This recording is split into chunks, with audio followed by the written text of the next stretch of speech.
Welcome to Alliance Military Database. Classified information requested. Establishing secure connection.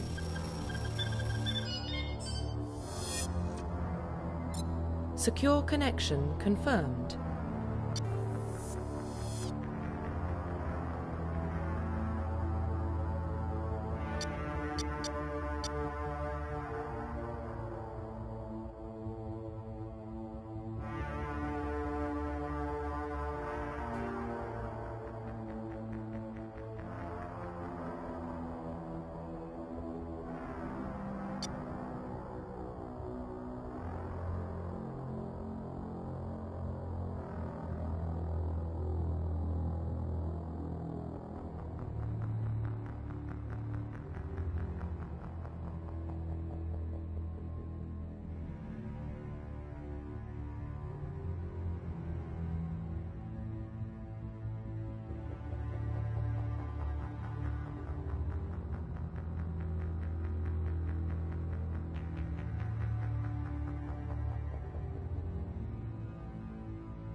Please log in to access your profile.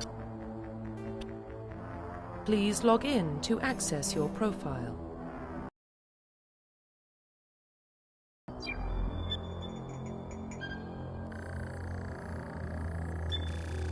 Warning, data corruption detected.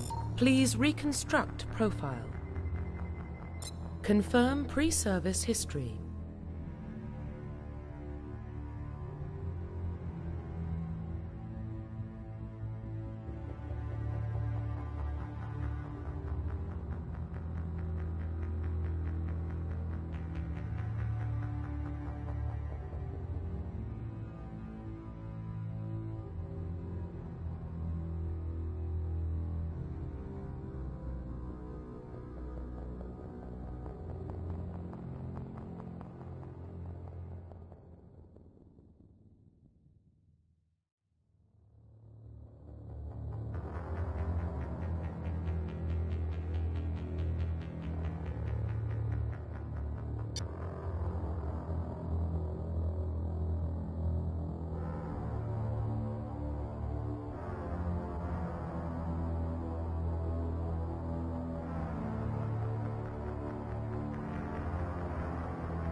Confirm psychological profile.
Confirm military specialization.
Confirm facial identification.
Profile reconstruction complete.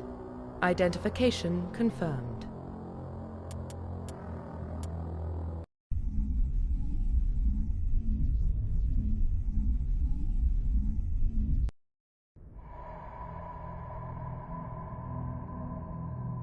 Well, what about Shepard?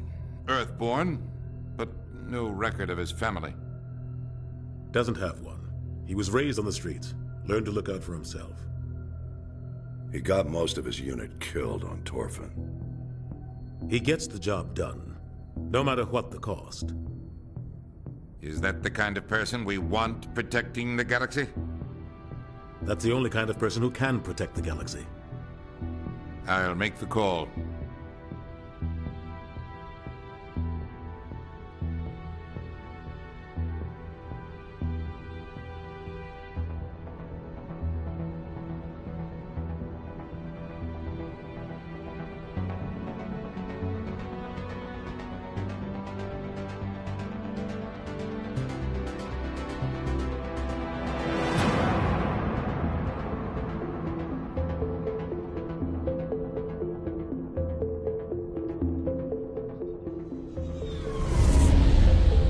My mic has been off this whole fucking time. Are you serious? The Arcturus Prime relay is in range. Initiating transmission sequence. Commander?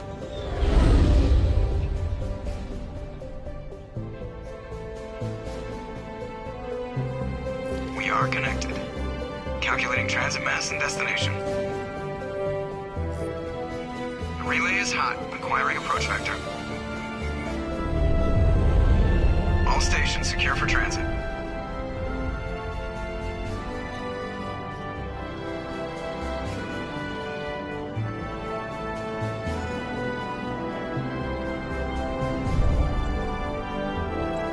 Board is green. Approach run has begun.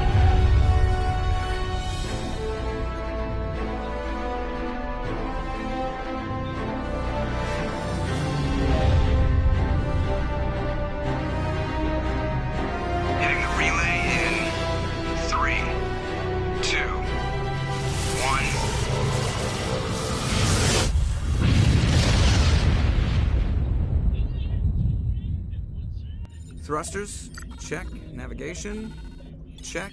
Internal emissions sync engaged. All systems online. Drift, just under 1500K.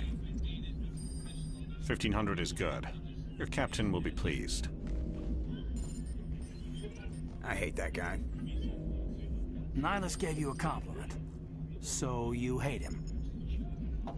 You remember to zip up your jumpsuit on the way out of the bathroom? That's good. I just jumped us halfway across the galaxy and hit a target the size of a pinhead. So that's incredible. Besides, Spectres are trouble. I don't like having them on board. Call me paranoid.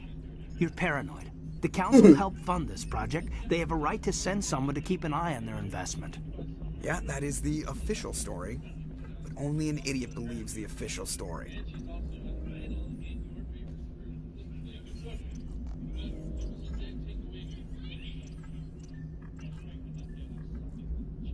Oh, okay. I was just checking to see if my, here it is. I was just checking to see if, here it is. I was just checking to see, I was just checking to see, I was just checking to see.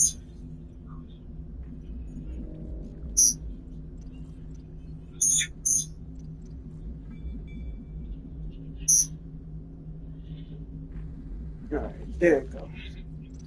I just wanted to see if my stream is okay. Yeah, my stream is on. Alright. Alright. Yeah. Only an idiot. No, I agree. They don't send Spectres on shakedown runs. So there's more going on here than the captain's letting on. Joker, status report. Just cleared the mass relay, Captain. Stealth systems engaged. Everything looks solid. Good. Find the comm buoy and link us into the network. I want mission reports relayed back to Alliance Brass before we reach Eden Prime. Aye, aye, Captain. Better brace yourself, sir. I think Nihilus is headed your way. He's already here, Lieutenant. Tell Commander Shepard to meet me in the comm room for a debriefing. You get that, Commander?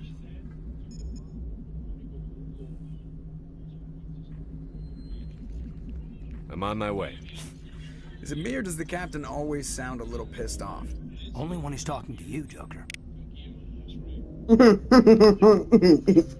Only when he's talking to you, Joker. It's crazy. Alright, I'm trying to fire this blunt up. I'm gonna probably like take like 5 puffs and I'm probably gonna put it out. Shit, damn fan.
Oh shit.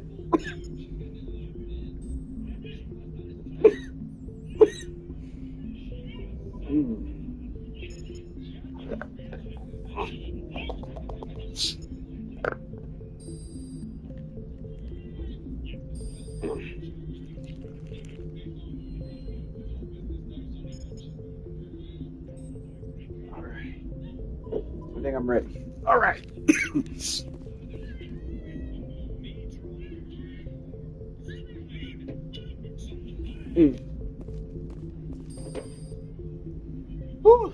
Alright, I'm ready now. Okay. I'm telling you, I just saw him. He marched by like he was on a mission. He's a Spectre. They're always on a mission. And we're getting dragged, right along with him. Relax, Presley. You're gonna give yourself an ulcer. Congratulations, Commander. Looks like we had a smooth run. You heading down to see the captain? Sounds like you don't trust our Turian guest. Sorry, Commander. Just having a chat with Adams down in engineering. I didn't mean to cause any trouble. But you have to admit, something's odd about this mission. The whole crew feels it. You think the Alliance brass is holding out on us? If all we're supposed to do is test out the stealth system, why is Captain Anderson in charge? And then there's Nihilus. Spectres are elite operatives, top covert agents. Why send a Spectre, a Turian Spectre, on a shakedown run? It doesn't add up. What do you know about the stealth systems? I just know it masks our location from scans and sensors. Cutting-edge technology. The Normandy's the only ship with this prototype drive. But why are we fully staffed? A skeleton crew would be cheaper, less chance of security leaks, too. Plus, there's Nihilus. It's pretty obvious this shakedown run is just a cover. For what? Damned if I know, Commander. We're out here on false pretenses. I'm not a fan of being left in the dark.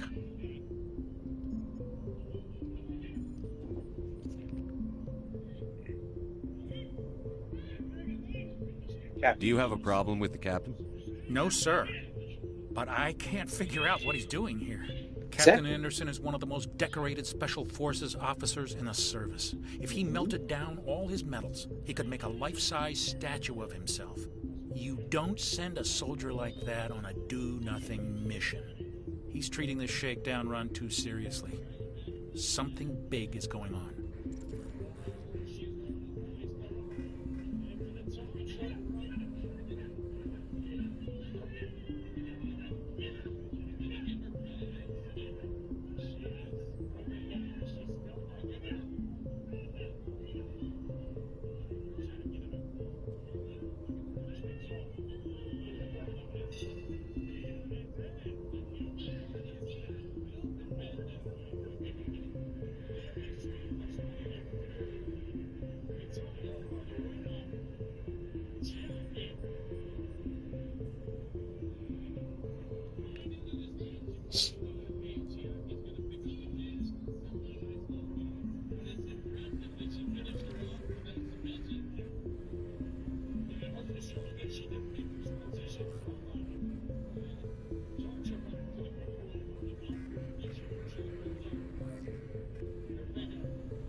You don't trust nihilists.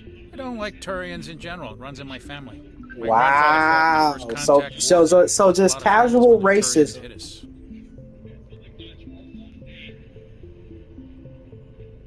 That was 30 years ago. You can't blame nihilists for that. No, I guess not. But it still makes me nervous to have a Spectre on board. Especially a Turian. So this We're an man alliance just straight vessel, racist, human and he military, just, but Nihilus and he doesn't just. answer to the captain like I the mean, rest of us. like, Spectres operate outside the oh yeah, normal nah. chain. There's gonna be a lot of racism in this And they fucking don't come along game. just to observe A lot of shakedowns. it. Human Nihilus looks racism, like he's expecting some heavy action. alien I racism, don't like it. all types of racism. Because a war happened like 30 some years ago between the humans and the Turians, and you know, the Solarians, the Solarians and the Krogan had their little war, and that's when the Genophage. The Genophage shit happened like hundreds of years ago, I believe. I don't know. We'll know more while I play through this game. Oh, Christian finally responded. Is he gonna join? Not when my internet is shit. I mean, we're not gonna play anything. You can just sit in a party and we can just talk. I'm streaming Mass Effect. I told you I was gonna do it, bro. I told you. But yeah, I made a new character and I'm starting off on Mass Effect 1. And bro, I'm not gonna lie, BJ and Austin just had the worst time of our lives on Marvel Rivals, bro. Like, we all had a shitty time, bro, for like 2 or 3 games. Or few, I don't know. But we had shitty and we had good times. But then Austin was getting good heals. Jay was quiet. He didn't say shit the whole time, bro. He just been quiet the whole time, and I'm just like, that's weird. He's talkative more often when he because look, he invited me to the party, and I thought that was weird. And then he's not talking to us or communicating us, telling us what we need to do or like what his or if he's like dying to anybody or anything's happening to him. But nothing. He didn't say anything the whole time. And then after the third game we lost, Austin said he was getting off after that, and I didn't even blame him after that bullshit. He wasn't getting no heals. I wasn't getting no heals. I was trying to heal, but like I don't know, bro. Like the DPS were garbage. The tanks were garbage too. Like I don't know what to say. Him and Jay were playing healing, but like our DPS were garbage. I tried to play tank. They tried to give me good heals, but like honestly, bro, with the DPS that I was playing with, no. Yeah. I'm not gonna lie, bro. I'm not gonna lie. Yeah, I think I might have to take a break off Marvel Rivals for a little while. Because my head is about to hurt from that bullshit. I almost popped a vein a while ago. I need to take a break. I'm probably not gonna get on Marvel Rivals for like a solid week or so. I don't know. But I'll tell you what I am not going to take a break on streaming, because I have decided that I am going to have a stream schedule because I want to stream more. Damn. I want to stream more, bro. Like I want to basically like stream more games, because I've been thinking about doing this for a long time now, and you know I just had to prepare myself and prepare for like a better time on when to do it. And so I said, fuck it, you know what, since I'm probably going to take a break on Marvel Rivals for a little while, I'm gonna go ahead and I'm gonna start streaming again. But this time I'm gonna start streaming some games that are not gonna be like Elden Ring for a while. Because honestly, bro, I'm not gonna stream Demon Souls yet, not until I feel like it. And then the Dark Souls 3 stream that I was gonna do, that's gonna have to wait too. But to be honest, bro, yeah, I think I'm ready. I think I am ready to start streaming again. But yeah, honestly, bro, it's up to you. It's up to you if you want to like join the stream. If your internet is shit right now, you know what I mean. Then it's okay. But yeah, that's what just happened to me.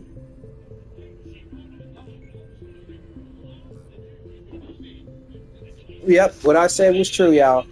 I am taking a break from Marvel Rivals, even though I know I haven't been streaming it for a while. Because I haven't been streaming nothing for a while. Because honestly, I want to keep that momentum going of streaming. So that's why I decided I'm going to start streaming games that I like from now on for a while. But yeah, as I said,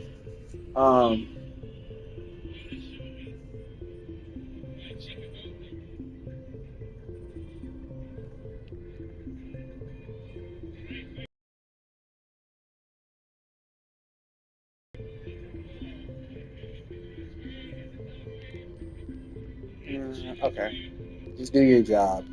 Yeah, I didn't like that racist ass comment about the Eturians. Yeah, they just Info's do your on a job. need-to-know basis, Presley. Just follow the orders you're given. Understood, Exactly. Commander. Put that nigga in his place. I did not like that racist ass attitude. Hey, it's my homegirl. I like Dr. Chocolates.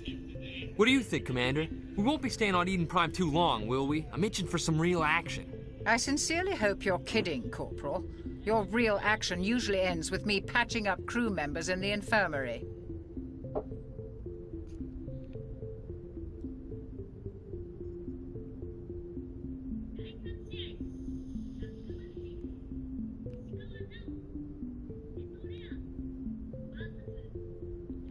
Only a fool goes looking for a fight, Corporal.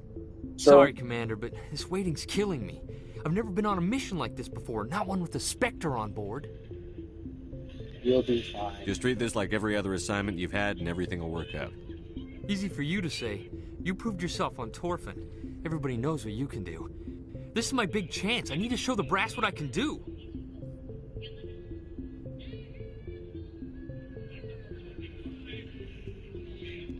There's no rush, bro. You're young, Corporal. You have a long career ahead of you. Exactly. Don't do something stupid to mess it up. Exactly. Don't worry, sir.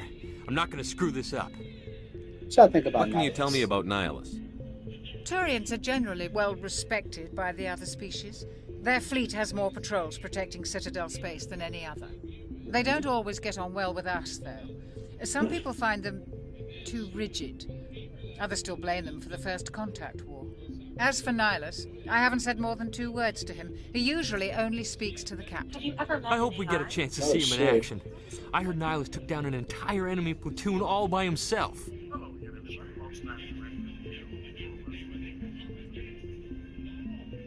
Stop using AI.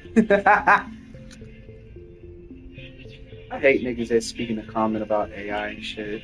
Look, if a nigga needs to use AI in order to, like, you know, get some shit done and shit, nigga, do it. Who gives a fuck? Who really gives a fuck at the end of the day?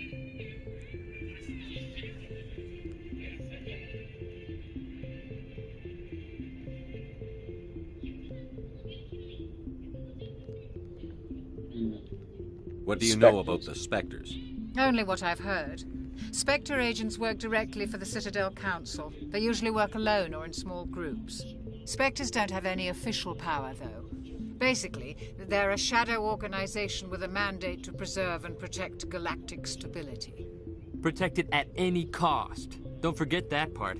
Spectres operate above the law.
Why don't we have any of our own people in there? Exactly. Spectres usually come from the council races, like the Turians. We've been trying to get a human accepted into their ranks for years now. So far, it hasn't happened. Hey, Commander, you'd make a good Spectre. What you did on Torfin, that's what they're looking for. Success at any cost, ruthless efficiency, show no mercy.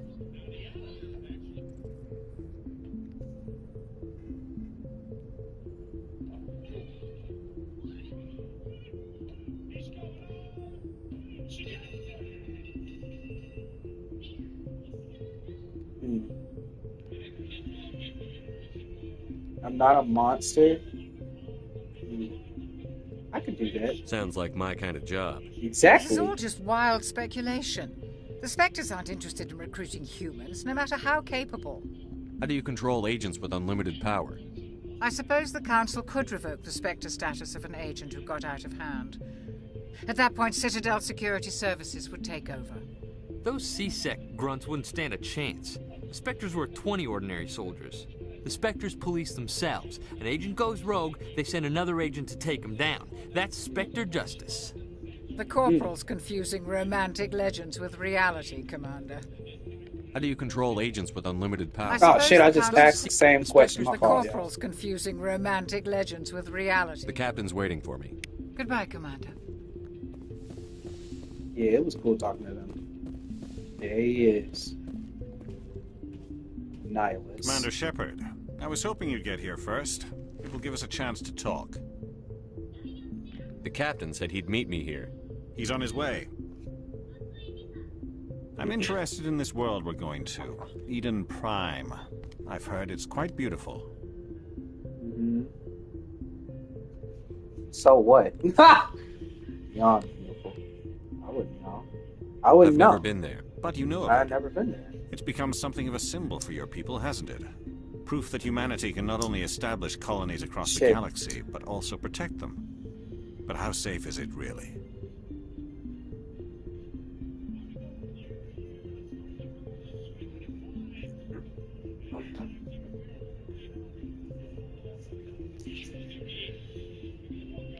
If you've got something to say, just say it. Your people are still newcomers, Shepard.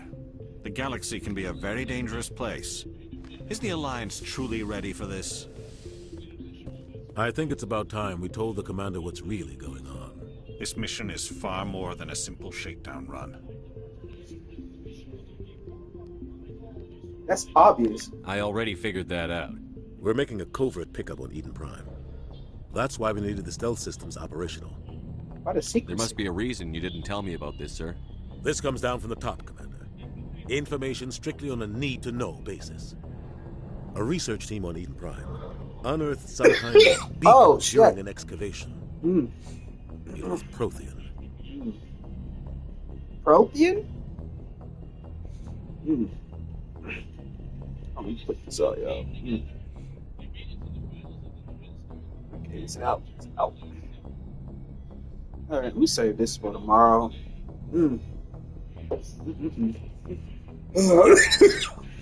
Yeah. Take a sip.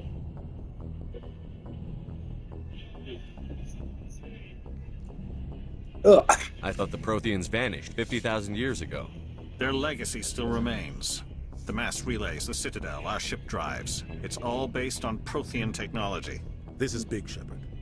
The last time humanity made a discovery like this, it jumped our technology forward 200 years. But Eden Prime doesn't have the facilities to handle something like this. We need to bring the beacon back to the Citadel for proper study. Obviously, this goes beyond mere human interests, Commander. This discovery could affect every species in Council space.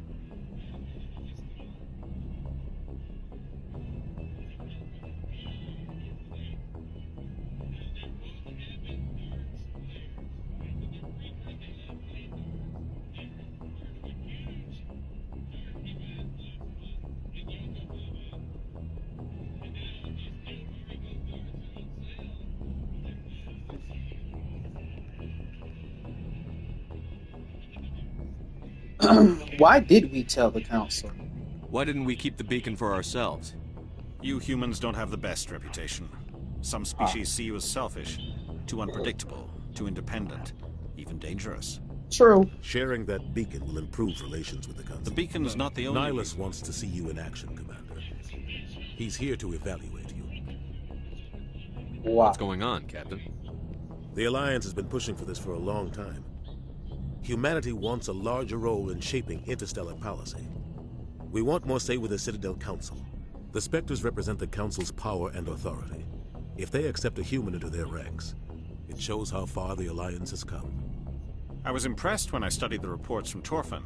A grim business, but you got the job done. That's why I put your name forward as a candidate for the Spectres.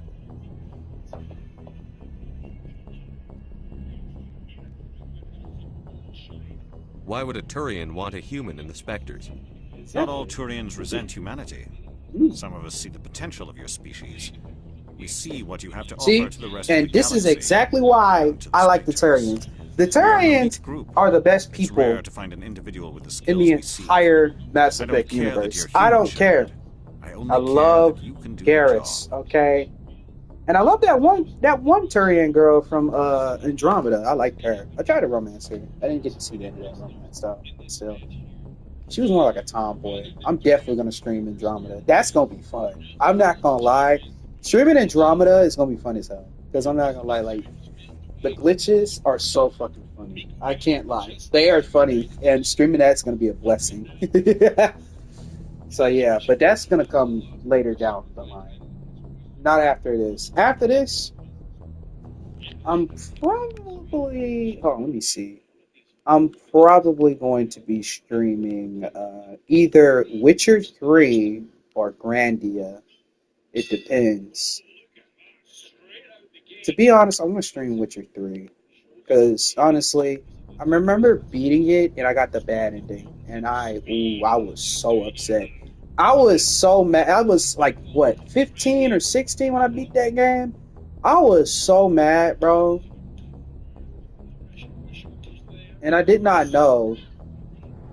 And look, I did not know that if he oh, shit.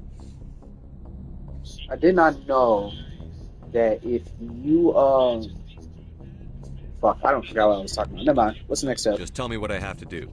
I need to see your skills for myself, Commander. Eden Prime will be the first of several missions together. You'll be in charge of the ground. The potential in Nihilus could have get been it onto the ship ASAP. unlimited, but then Nihilus will accompany you to observe. I'm not gonna say it. You'll see it.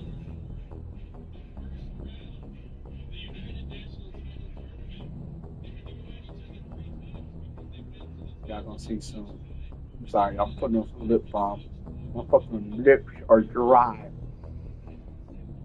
You know what? Hold on. I'll be right back, y'all. I need to get me some water. That's probably why.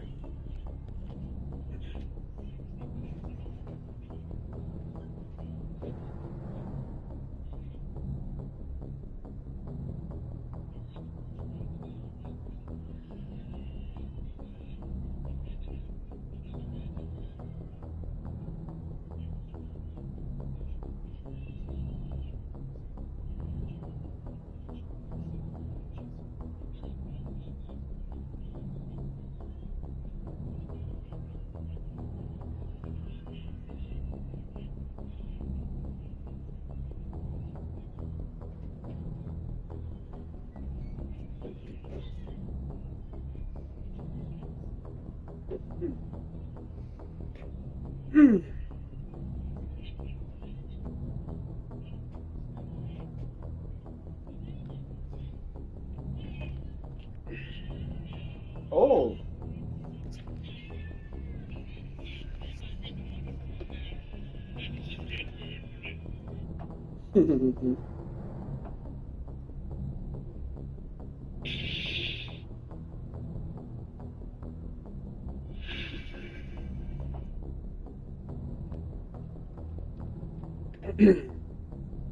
Oh yeah, I kind of want to watch something on this side. I'm looking for a.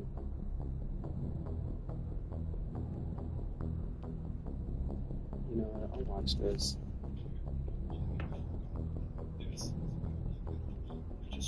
We need a new JoJo fighting game ASAP. Why?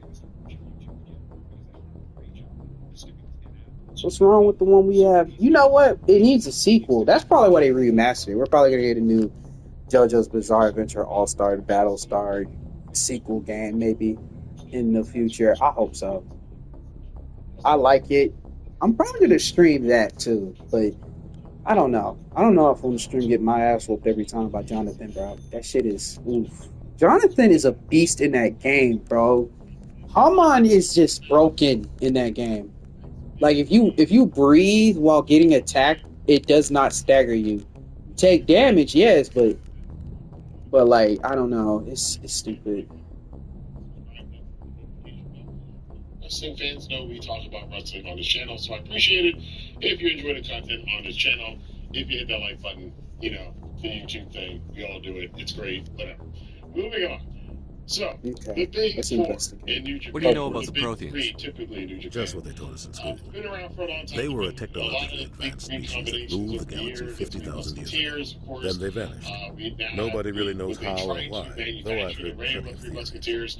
But There's everyone also a agrees different level to this, galactic especially over the civilization last wouldn't 7 to exist 8 without years them. during the boom period. Their citadel is the You very had this heart of period galactic time where society. you had the three And without their mass Japanese relays, wrestlers who interstellar were the travel would be Musketeers, impossible. And then eventually there We was all the owe the 4 and the Protheans 8, a great where there debt. was, and to some extent, kind of Fergal Devitt, Prince Why is this Balor, beacon so Finn important? Balor, Fergal All Devitt, advanced Prince galactic Devitt, civilization whatever is you wanna based call on him, Prothean the technology, first leader of Bullet even Club. yours. And it If we typically hadn't is the leader discovered of those Bullet Club that Prothean tends ruins to buried be, on Mars, more often than we'd not, still be stuck on the Earth. That 4 was and just a 8s small or the data Gaijin cache. 8s if you're going to be Who rooted knows by what we can learn from this But beacon? you had that What if period of it's a time weapons archive? where it We was can't let it fall into the Shinsuke wrong Nakamura hands. and Hiroshi Tanahashi, and then a young Kazuchika Okada joined in there, taking the place of Katsuyori Shibata, who didn't quite get to that level. But you had those three along with AJ Styles, and then Nakamura and Styles left. Like who? Then the big Attica three in Traverse Japan isn't the most was stable sector Okada, of cyberspace. Tanahashi,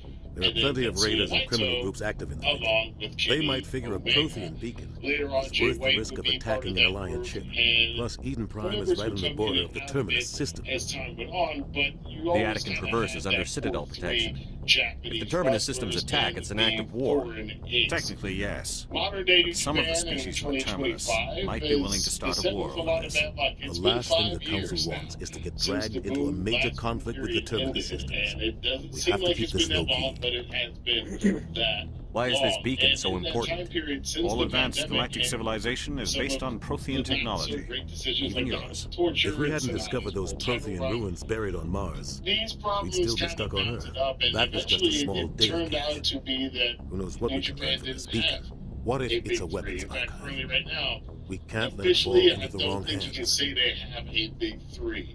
The last group, which would have been Hiroshi Tanahashi, Kazuchika Okada, Tetsuya Naito, and Jay White, well, Jay White and Kazuchika Okada are now in AEW, along with Will Ospreay, who was also climbing into that status. And if Jay White had left, Ospreay probably would have taken that spot for a year or two, but Ospreay then soon went to AEW. Just give the word, well. Captain. We should be getting close to Eden. Captain, we got a problem. What's wrong, Joker? Transmission from Eden Prime, sir. You better see this. 1 year from retirement. Bring it up on screen. His prime, he's well past it now, as he's barely able to move in some of his matches.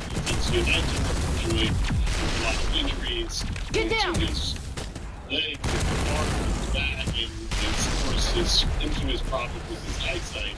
Naito is only a couple of years from retirement, mainly. We are under attack, taking heavy casualties. I repeat, heavy casualties. So, these are sad things to mention, and they came out of nowhere. We need has been kind of rare. Oh shit! Just recently, Radio Zack Sabre Jr. now is trying to be AP champion and the 400 spot, but there are some contenders. Great bird. Yeah, this shit is terrible. That brings us to Everything cuts out after that. No comm traffic at all. Just goes dead. There's nothing. Reverse and hold at Wrestle 38.5. Kingdom and Wrestle Dynasty this year. I think some of the choices are obvious and others not so much. But let's talk about Status report. 17 minutes out, Captain. No other Alliance ships in the area. Take us in, Joker, fast and quiet. This mission just got a lot more complicated. A small strike team can move quickly without drawing attention. It's our best chance to secure the beacon. Grab your gear and meet us in the cargo hold. Tell Alenko and Jenkins to suit up, Commander. You're going in. But Tsuji has his own personality, his own style, and now he's part of Los Ingobernables de Japón. He's looking more and more like he might eventually be the leader. Engaging stealth systems. And having a lot of high-profile matches, even Somebody was doing some serious digging here, Captain. championship, joining now. Your team's the muscle in this operation, Commander. Go in heavy and head straight for the dig site. What about survivors, Captain? Helping survivors is a secondary objective. The beacon's your top priority. Approaching drop point 1. Nyland, you're coming with us? I move faster on my own. Nihilus will scout out ahead. He'll feed you status reports throughout the mission. Otherwise, I want radio silence. Tsuji as one of your future big three, if not currently. We've got his back, Captain. The mission's yours now, Shepard. Good luck. That's the one you got to make sure that We are approaching drop point 2. It's a hard one to talk about because there's the whole claims, of course, of the nepotism thing. His father was Red Shoes, the head referee of New Japan, and also a very famous character in the New Japan pantheon in itself. People love Red Shoes. I said that's cool skin you got there. Yeah, appreciate it, dude. How do you get that skin? I didn't pay money for it. Actually, no. I use a Buff Gaming. It's pretty much just program you down. His son now being in the ring, and them. We just saw it at Wrestle Kingdom. Red Shoes refereeing his son in a World Heavyweight Championship match in the main event of the biggest show of the year in the Tokyo Dome. They haven't had any real storylines worked around that, but you can kind of feel it coming eventually down the road. There was a little show at Wrestle Kingdom, but outside of that, Shota's had a lot of problems adapting to his character, finding out what that character is. Sometimes he's the next Tanahashi, sometimes he's the next Naito, sometimes he wants to be like John Moxley, sometimes, he's just all over the place. He's walking around with pink feathers and jackets and shooter written on there. He's supposed to be badass, but he's wearing pink and driving a Harley motorcycle. He comes to the ring, high fives people, but he's also gritty and will fight, and he's a tough guy. Shota's character is schizophrenic for that. He settles on which one of his personalities he wants to be him. In fact, maybe he should get rid of all of them and actually find who Shota Umino actually is. I think that is going to hold him back. Many fans have suggested that Shota might have to go on excursion again, maybe a trip to AEW to finalize his feud and put that behind him with John Moxley. Maybe that would be a good thing for him to do. Who knows? But Shota is going to be in this group, whether or not fans like it or not. It is up to him, since he's basically been anointed one of those slots, to live up to the expectations of being in the slot of a big wrestler. The third man I'm going to mention, of course, is one I've been mentioning here for a while. Other people have been picking up on it, and most of the pro wrestling world's picked on it. Gabe Kidd, who, he's kind of on the cusp of being he could be considered the foreign ace in New Japan right now. He's certainly the most popular foreign wrestler in New Japan right now. But he could also be considered kind of an original because he is from the dojo. He embraces Inokiism and the spirit of New Japan more than a lot of the Japanese wrestlers do, even though he is a foreign wrestler. And of course, just had his marquee match against Kenny Omega at Wrestle Dynasty. He's got the entire wrestling world talking. And his star is just going to continue to rise. The guy's got an impressive character. He's different from other foreign aces from before. He's not like Will Ospreay. He's not cunning like AJ White. He is more of a throwback to an Optimus Steve Williams. In fact, he wears a ring robe that's very similar to Optimus Steve Williams. I believe that Gabe Kidd will be returned to the old style. We've got some burned out buildings here, Shep. A lot of bodies. I'm gonna check it out. I'll try to catch up with you at the dig site. In Japan, I'm not sure about the States just yet. I think he's still seen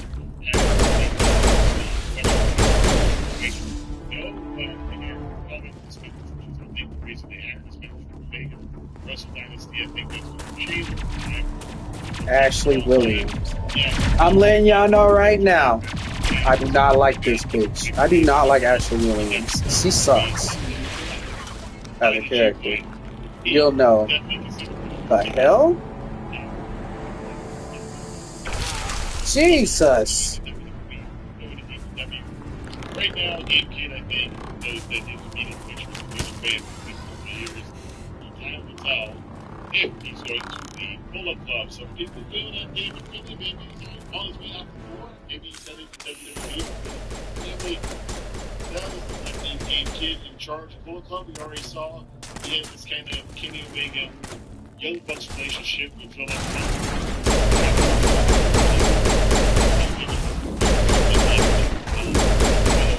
Comrade Alex Coughlin, who had to retire. Gunnery Chief Ashley Williams of the 212. You the one in charge here, sir? Is dedicated to. So there's a lot of backstory we gave. Are you wounded, Williams? A few scrapes and burns. We tried to get off a distress call, but they cut off our communications. I've been fighting for my life ever since. Where's the rest of your squad? We tried to double back to the beacon, but we walked into an ambush.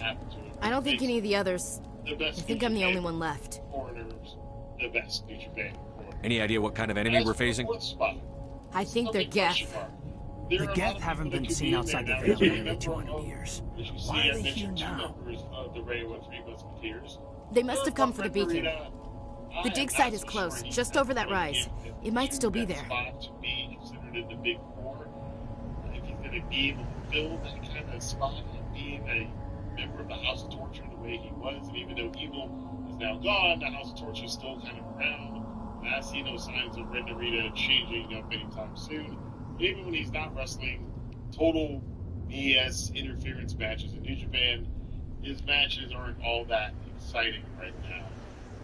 Yuya Uemura is another contender for that. It seemed like they were probably lining him up to be in the playoffs of the G1 last year before he legitimately got injured and had to leave the tournament.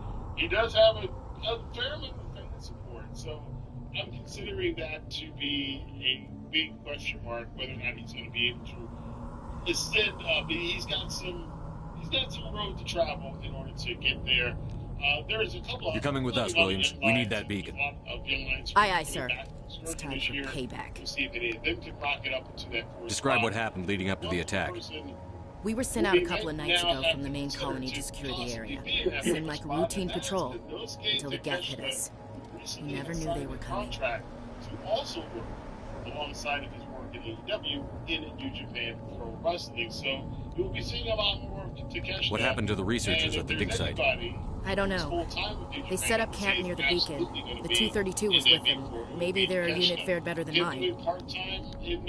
Move out. I think you can see enough of him that he would feel like he would be the fourth member of that big four. But I want to know what you guys think. What's your whisper in the comment box below? Who do you think the big four in New Japan are going to be? Are there big four? These people are in this spot. They should are going to actually feel like he belongs in that position. Can Yoda Tsuji hold on to the momentum that he has? Is Gabe Kidd going to redefine what the foreign ace is all about in New Japan? And who do you think should fill that fourth spot in the Big Four? Yeah, let your voice be heard in the comment box below. Until next time, I'll see you guys here for more news, rumors, and commentary. Rank Review Pro.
Oh, I knew they was fucking coming too. Oh shit. Oh.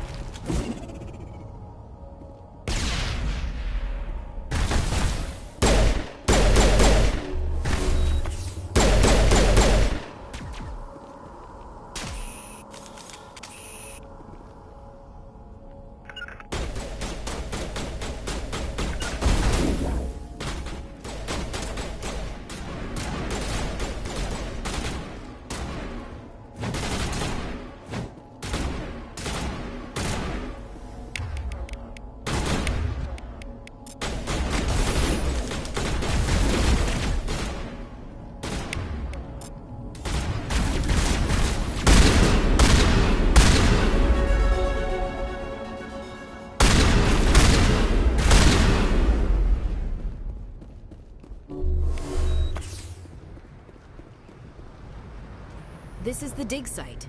The beacon was right here. It must have been moved. By who? Our side or the Geth?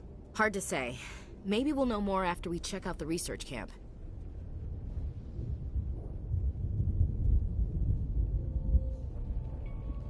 You think anyone got out of here alive? If they were lucky. Maybe hiding up in the camp. It's just on the top of this ridge, up the ramps. Change of plans, Shepard. There's a small spaceport up ahead. Amnesia changed everything. I want to check it out. I'll wait for you there. By now, it's been more than a decade and a half since Amnesia: The Dark Descent was first unveiled by Frictional Games and unleashed on an unsuspecting world. And after all that time and distance, it's become something of a faded memory in our collective ludic consciousness, merely another footnote in horror gaming history books. But remember, right from the moment it first came out, Amnesia was nothing short of a total revolution for horror game design and presentation.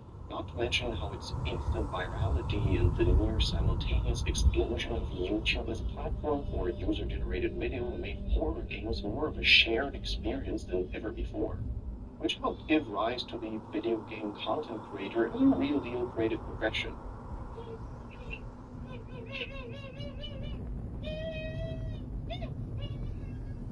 As Daddy Markiplier himself put it, Daddy Markiplier.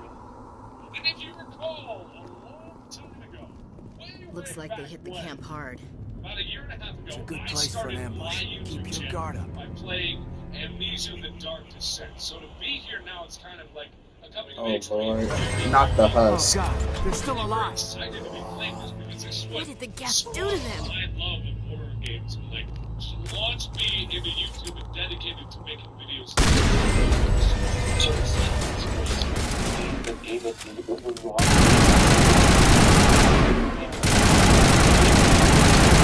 Oh my god, the fire rate on this thing sucks.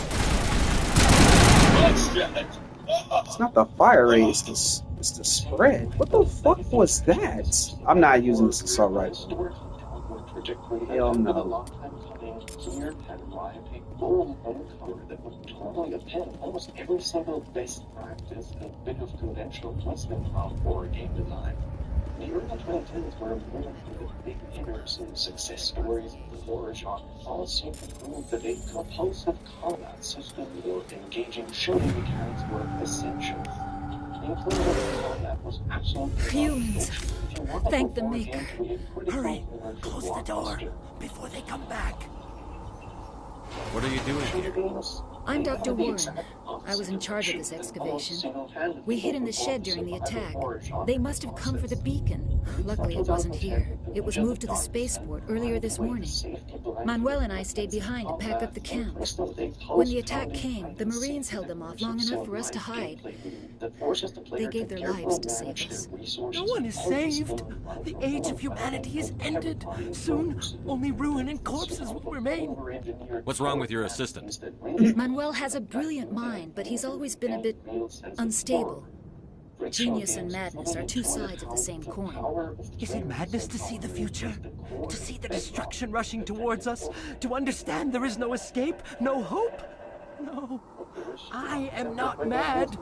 I'm the only sane one left. I gave him an extra dose of his meds after the attack. I can shut him up. Say goodnight, Manuel. You cannot silence the truth. My voice must be heard. Oh my god! What did you do? That might have been a little extreme, Commander. You can't just go around whacking people in the head. Just a little bump on the head. Let him sleep it off. I suppose you're right. By the time he wakes up, the meds will have kicked in. Good.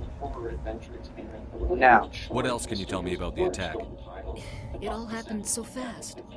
1 second we were gathering up our equipment. The next we were hiding in the shed while the Geth swarmed over the camp. We could hear the battle outside. Gunfire, screams. I thought it would never end. Then everything went quiet.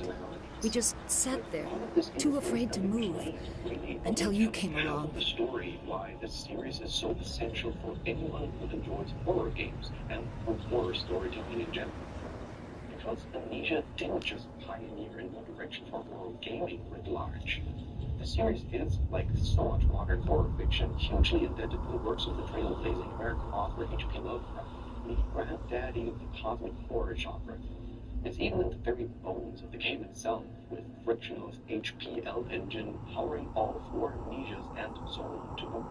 Because Amnesia also rejuvenates and reanimates what we think of as Lovecraftian horror into new shapes and forms.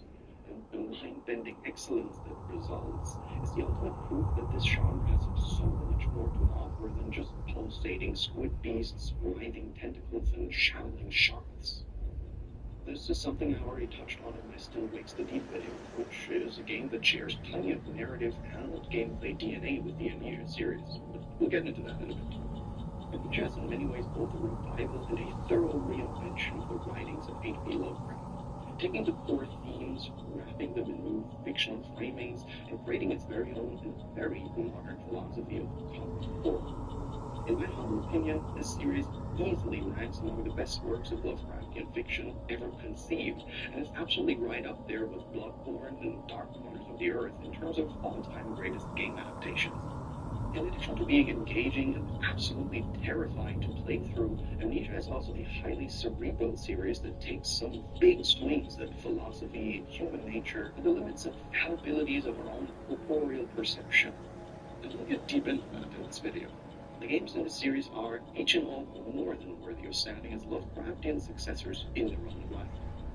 And yet, for all the praise Amnesia rightfully receives for its inventive gameplay mechanics and for being the progenitor of the YouTube streamer, it gets much less recognition for its superb narrative and world building, which also happens to be the main reason why a certain title in the series is so often belittled and dismissed out of hand. It's ironic, but the very elements that made Amnesia such a huge success are the same things that created a certain tunnel vision perception among fans and detractors alike. The widespread audience expectation that this series is basically just a relentless factory line of pants-shitting jump scares. Howard Phillips and cosmic horror barely even factor into the discourse around these games, which is a damn shame if you ask me. But that's what we're here for today. In this video, we're retracing our steps through the entire Amnesia series in chronological order, exploring and dissecting each game from The Dark Descent all the way to last year's outstanding The Bunker, and everything that came in between, including The Machine for Pigs. Yes, high time. So, like a hapless protagonist of one of old HP's short stories, this video is going to plumb the infinite, inky depths of the old horror games in the Amnesia series front to back. We're going to do a deep dive into the narrative, Williams, take us to the spaceport. Good luck, Commander. Is such a shining exemplar with Lovecraft. I'm sorry, I had to put that nigga down, bro. He was crazy. You didn't see the craziness in his eyes. I just wanted to knock him out for fun. Knocking out crazy people is the funniest shit, I swear, in this game.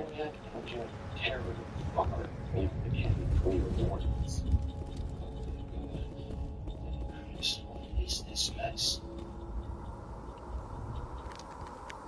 Milo's releases here. Join the free today and unlock member perks from Public Command. Every purchase, all members earn points to Milo's money. Get free gifts to bring home. Member deals to get more projects done. Saren. Start member free with Milo's rewards today. Nihilus. This isn't your mission, Saren. What are you doing here? The Council thought you could use some help on this one. I wasn't expecting to find the Geth here. The situation's bad. Don't worry. I've got it under control.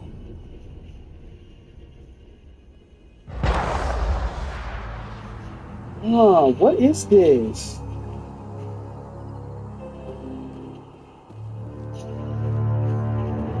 Oh yeah, no, I need to get it. What is it?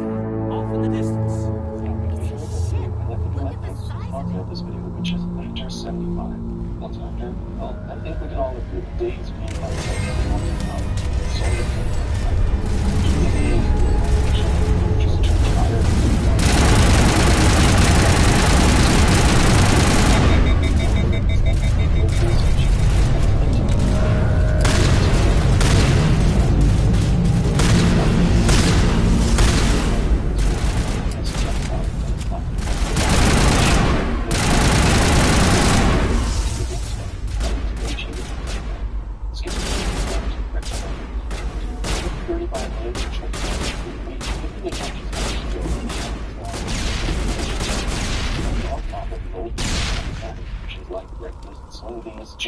small bites and more. Typically, no matter what's on the schedule. And Factor service is flexible, so they change order every week with plans of 4 to 18 meals per week, or pause, or reschedule your deliveries anytime. If this sounds like something you want to go try, then don't get 50% off your first Factor box and 20% off your next month orders using my link, which you'll find in the description, or you can simply scan the QR code. So, thanks a lot again. Everybody stay calm out there. We're coming out, we're not armed. Is it safe? Are they gone? We took care of them. Those things were crawling all around the shed. They would have found us for sure. We owe you our lives. I still can't believe it. When we saw that ship, I thought it was all over. It showed up right before the attack. I knew it was trouble the second I saw it, so we made a break for the sheds. Tell me everything you remember about the attack. The three of us were working the crops when that ship showed up. We just saw it and ran. I don't know what happened to the rest of the crew. They were by the garage, over near the spaceport, right where that ship came down. No way they survived. You don't know that. We survived. If they made it to the garage, they could have had a fighting chance. Do you know anything about the Prothean beacon they dug up? We're just farmers. We heard they found something out there, but it never really mattered to us. Not until now. What else can you tell me about the ship you saw? I was too busy running to get a clear look at it. I think it landed over near the spaceport. Tell them about the noise, Cole. That awful noise. It was emitting some kind of signal as it descended. It sounded like the shriek of the damned. Oh, it was coming from inside your own head. It was probably trying to block communications. Whatever it was, it felt like it was tearing right through my skull. Almost made it impossible to think. According to his own handwriting, Daniel deliberately erased his own memory from his hand. He's being hunted by the Shadow, a nightmarish supernatural entity that appears to have been unleashed as a result of an ill-fated archaeological expedition to French colonial Algeria. To free himself from his deadly curse, he must descend to the deepest, darkest levels of the castle and murder his host and keep's owner, Baron Alexander. I have to go. Hey, Cole, we're just a bunch of farmers. These guys are soldiers. Maybe we should give them the stuff. Jeez, Blake, you gotta learn when to shut up. If there's something you're not telling me. Some guys at the spaceport were running a small smuggling ring, nothing major. In exchange for a cut of the profits, we let them store packages in our sheds. You greedy bastard. You weren't running for your life. You were running to check on your merchandise. No, it's not like that. I just knew there were some packages here, something we could use. I found a pistol. Figured it would come in handy if those things came back. But you'll probably get more use out of it than we will. Should I, should I? I kind of want to. I gotta be called, y'all. I'm only gonna ask this once. Think long and hard before you lie to me again. Are you sure all you've got is one lousy pistol? No, wait. I just remembered. I just had it in my pocket. Might as well take that too. That's everything. Who's your contact at He's this not a bad guy. I don't want to get him in trouble. Besides, I'm not a snitch. Is he worth dying for? That's crazy. Fine. Okay, forget about it. I've got more important things to worry about. Good luck. This emphasis on physicality is enormously compelling, and it is just as strong in the works of elements, the game's environmental design, the music, and sound effects, and many other aspects of the presentation. Oh shit, Nihilus. Commander, it's Nihilus. Take us to the intersect. It will definitely take care of the vertical part of our journey. A Turian? You know him? There's a real sense He's a of Spectre. weight He was with us on the North. Something's moving over behind those crates. Wait! Don't shoot! I'm one of you! I'm human! Personally, I like the way you hid behind those crates during the fight. Really helped us out. Thanks a lot. Me? But I'm just a dock worker. I don't even have a weapon. My name's Powell. I saw what happened to that Turian. The other one shot him. What the hell are you talking about? There were two Turians here. Your friend and another one he called Saren. I think they knew each other. Your friend seemed to relax. He let his guard down. And Saren killed him. Shot him right in the back. I'm just lucky he didn't see me behind the crates. Where'd Saren go after he killed Nihilus? He jumped on the cargo train and headed over to the other platform. Probably going after the beacon. I knew that beacon was trouble. Everything's gone to hell since we found it. First that damn mothership showed up, and the attack. They killed everyone. Everyone. If I hadn't been behind the crates, I'd be dead too. How come you're the only one who survived? Why didn't anyone else try to hide behind the crates? They never had a chance. I was already behind the crates when the attack started. Wait a minute. You were hiding behind the crates before the attack? Sometimes I need a nap to get through my shift. I sneak off behind the crates to grab 40 winks where the supervisor can't find me. You survived because you're lazy? If you hadn't snuck off for that nap, you'd probably be dead just like all the others. Yeah, I guess. I don't really want to think about it. We need to find that beacon before it's too late. Take the cargo train. That's where the other Turian went. I can't stay here. I need to get away from all this. That's baked into the game's exploration and stealth systems through these expert design decisions. Darkness conceals your crew from pursuers, but you also can't live under that very darkness for too long without being seen. And so part of the favorite progression of the game Yes, I... It's wrong! Bro. Oh, he's still. Damn it! Ooh. I can't. Ooh, I can't get rid of you.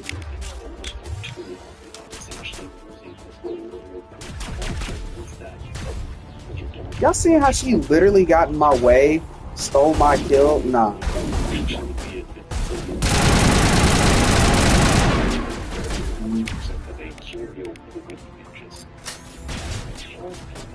I was trying to figure out.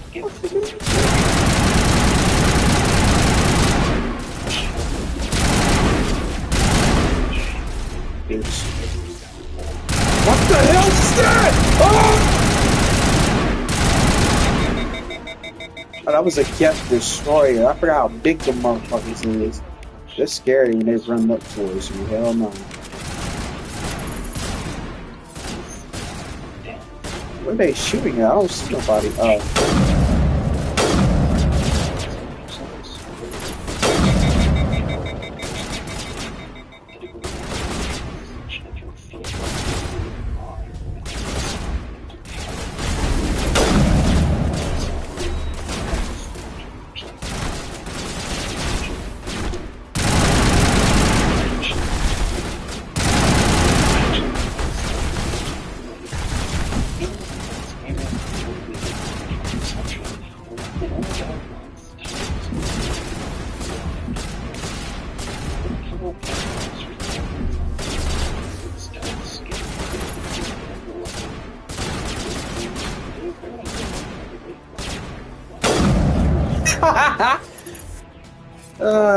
He didn't even need to peek. I seen the tip of his head just showing. Shitted on niggas. Fictional games are exactly the kind of Tried to he tried to stay behind that cover for as long as that nigga could. Nope, I seen the tip of your head. Off it came. Fear is the mind killer, and failure is the killer of fear. Set the charges. Destroy the entire colony. Leave no evidence that we were here. Where failure means you have to go through and repeat the same procession of scares 5, 6, 7, or more times.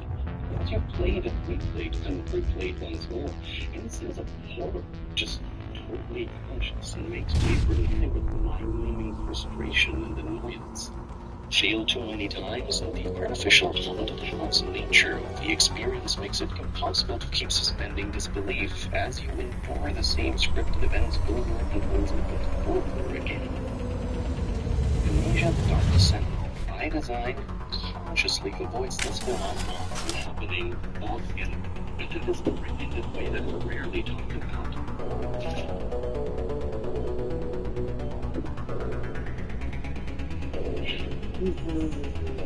Is that what you really want? No matter how many people you kill, Demolition charges. you can't The Geth change must have what's planted happened. Hurry! We need to find them all and shut them down.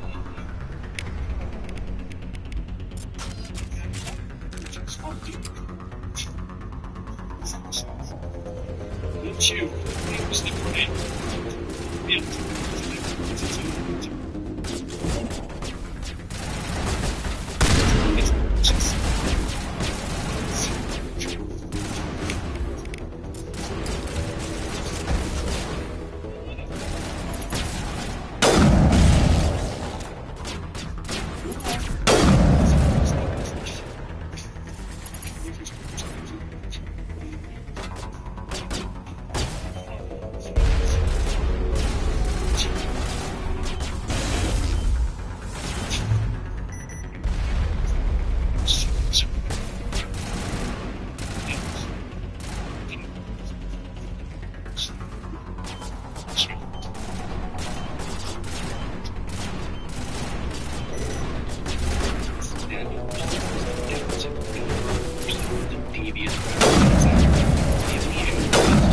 No! Let's see the way I dropped. Desert expedition in Algeria, tenuous, mysterious coastline beneath some ancient Roman ruins. 3D thumped invaders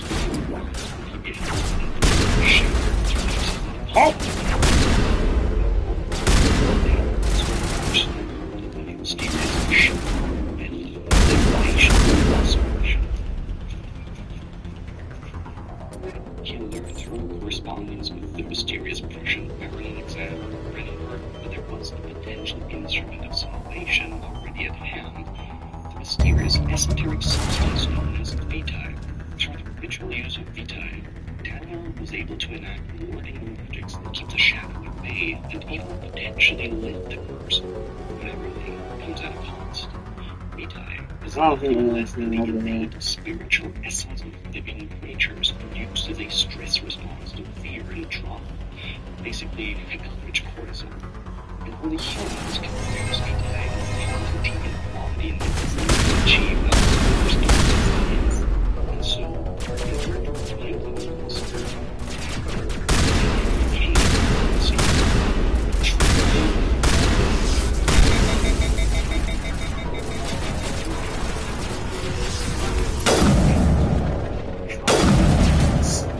he and Alexander worked side by side to amass the local peasantry, entrapping and imprisoning criminals of innocence alike.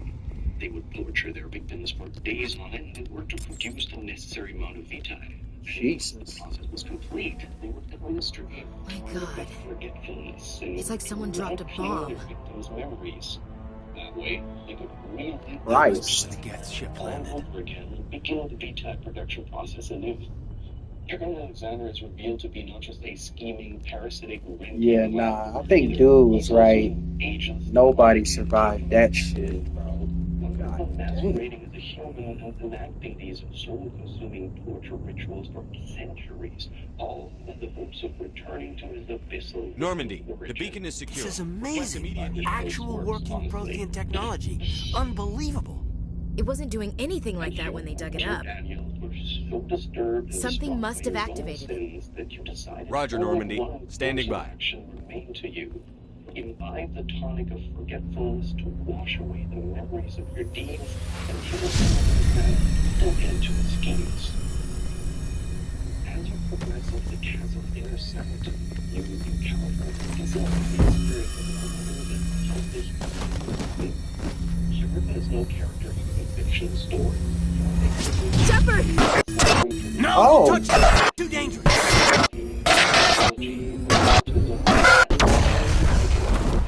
Incarnation of the scientific discipline.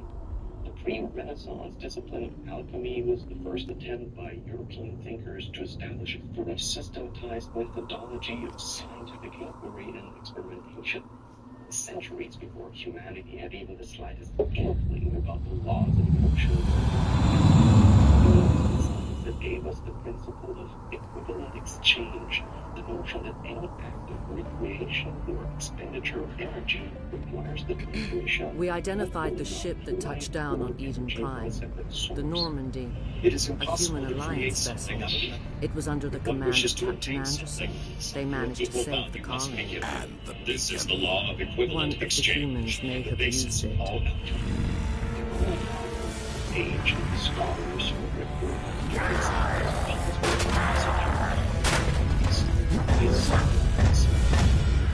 Damn. Why did he grip her like that? Damn. This human must be eliminated. Damn, just regressed.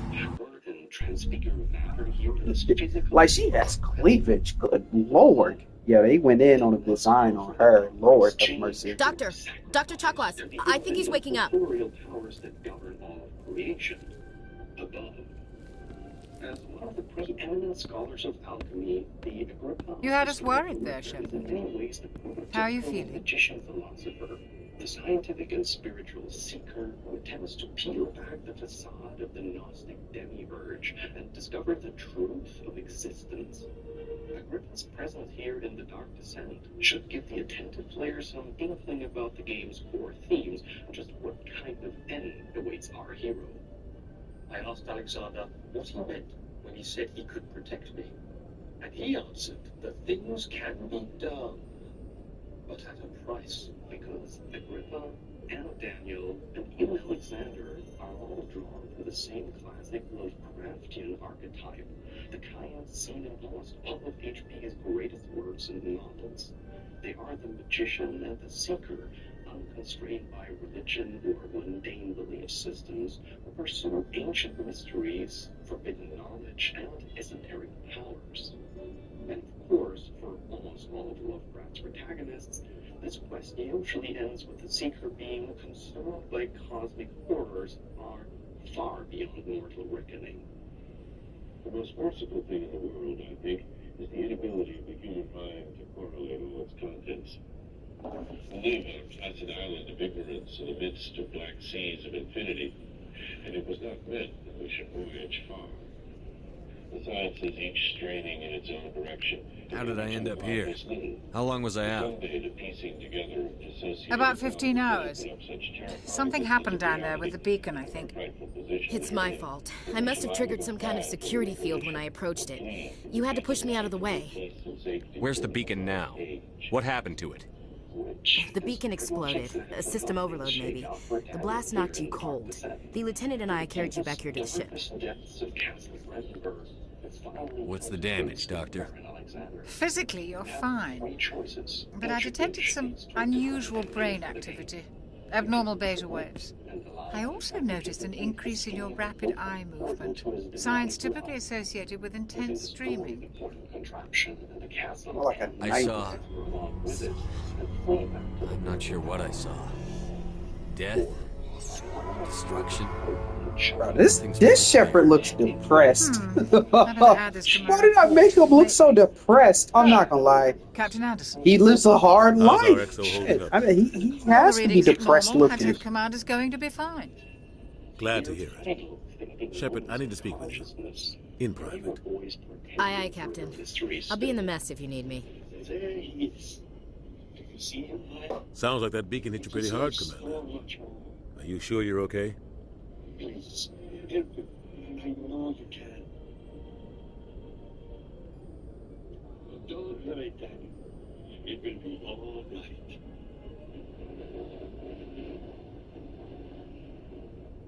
Does Daniel die? Or is his soul saved by Agrippa, potentially to be resurrected by the alchemical arts? We never find out, not here nor in any of the 3 games to follow. The answer to the question, what happens to Daniel, is really almost besides the point, because the Dark Descent is ultimately concerned with asking far more interesting, even biblical questions. Can sin, the commission of heinous acts in the pursuit of selfish ends, can such transgressions ever really be atoned for? And if you have no knowledge of sins committed on your behalf, or if you genuinely repent the consequences of these actions, then at what point are you actually beyond redemption? Once again, the Dark Descent offers no easy answers to these quandaries, which sit at the heart of the greatest philosophical and religious paradoxes ever pondered by the human mind. But one answer is made crystal clear to the player. Everything we are and everything we do is down to humanity's free will and ability to choose. Intel dropped the ball, sir. We had no idea what we were walking into down there. That's why things went to hell. The Geth haven't been outside the Veil in 2 centuries, Commander. Nobody could have predicted this. Chief Williams isn't part of the Normandy crew. I figured we could use a soldier like her. She's been reassigned to the Normandy. You said you needed to see me in private, Captain? I won't lie to you, Shepard. Things look bad. Nihilus is dead. The beacon was destroyed and Geth are invading. The Council's going to want answers. The Geth would have wiped out the whole colony if I hadn't stopped them. I'll stand behind you and your reports, Shepard. You're a damned hero in my books. That's not why I'm here. It's Saren, that other Turian. Saren's a Spectre, one of the best, a living legend. But if he's working with the Geth, it means he's gone rogue. A rogue Spectre's trouble. Saren's dangerous, and he hates humans. He didn't come to Eden Prime because he hates humans. You're right. Saren has allied himself with the Geth. I don't know how, I don't know why, but it had something to do with that beacon. You were there just before that beacon self-destructed. Did you see anything? Any clue that might tell us what Saren was after? Your travel itineraries are so well written, you're on the bestseller list. And you have access to Atlantis that don't officially exist. That's why you rent with National. You can skip the counter and choose any vehicle on Emerald Island. Because travel is the competition. Except that it is. And you're winning. But the Dark Descent is more than just a once-in-a-generation horror game. Thanks to the robust set of modding tools available by Frictional, Amnesia can also live on as equal parts sandbox, toolkit, and playground. There are dozens upon dozens of excellent user-made games and scenarios to enjoy, known as custom stories. The Dark Descent even includes an absolutely stellar pack-in custom story in the form of Justine, a highly entertaining 1 to 2 hour capsule experience that also features some interesting tie-ins to the overarching series mythology. Some legendary custom stories like White Knight or the Penumbra prequel Necrolo can easily go toe-to-toe with the Dark Descent itself in terms of quality, and probably the most famous offspring of the bunch is none other than Gone Home, the walking simulator par excellence that indeed was first released as a mod for Amnesia. And it is all thanks to the eminent modability of the HPL2 engine, which was open sourced by Frictional Games just a few years back. Now, anyone with the ambition can use Frictional's work as a starting point and seedbed for their own game design aspirations. Which neatly brings us full circle to H.P. Lovecraft, actually, once more. Not only are most of Lovecraft's most famous works now in the public domain, i.e. free from copyright, Howard Phillips himself was a big believer in quote-unquote open source literature. He was an active collaborator with his contemporaries and encouraged authors far and wide to take inspiration from his works and create their own chapter or interpretation of the Lovecraftian mythos. Amnesia will no doubt outlive fictional games, just as Lovecraft's writings have outlived the man himself. Because, as the mad poet Abdul al-Hazred once wrote, that is not dead which can eternal lie, and with strange aeons, even death may die.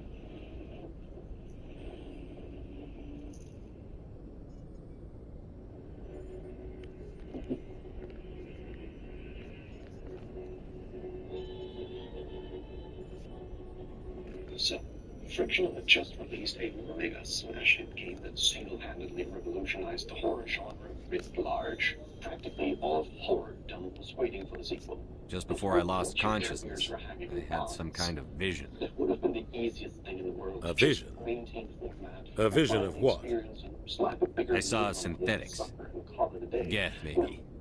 Slaughtering people. Butchering them. We need to report this to the council, Shepard. What are we going to tell them? I had a bad dream? Exactly. We don't know what information was stored in the beacon. Lost Prothean technology, blueprints for some ancient weapon of mass destruction, whatever it was. Saren took it. But I know Saren. I know his reputation as politics. He believes humans are a blight on the galaxy.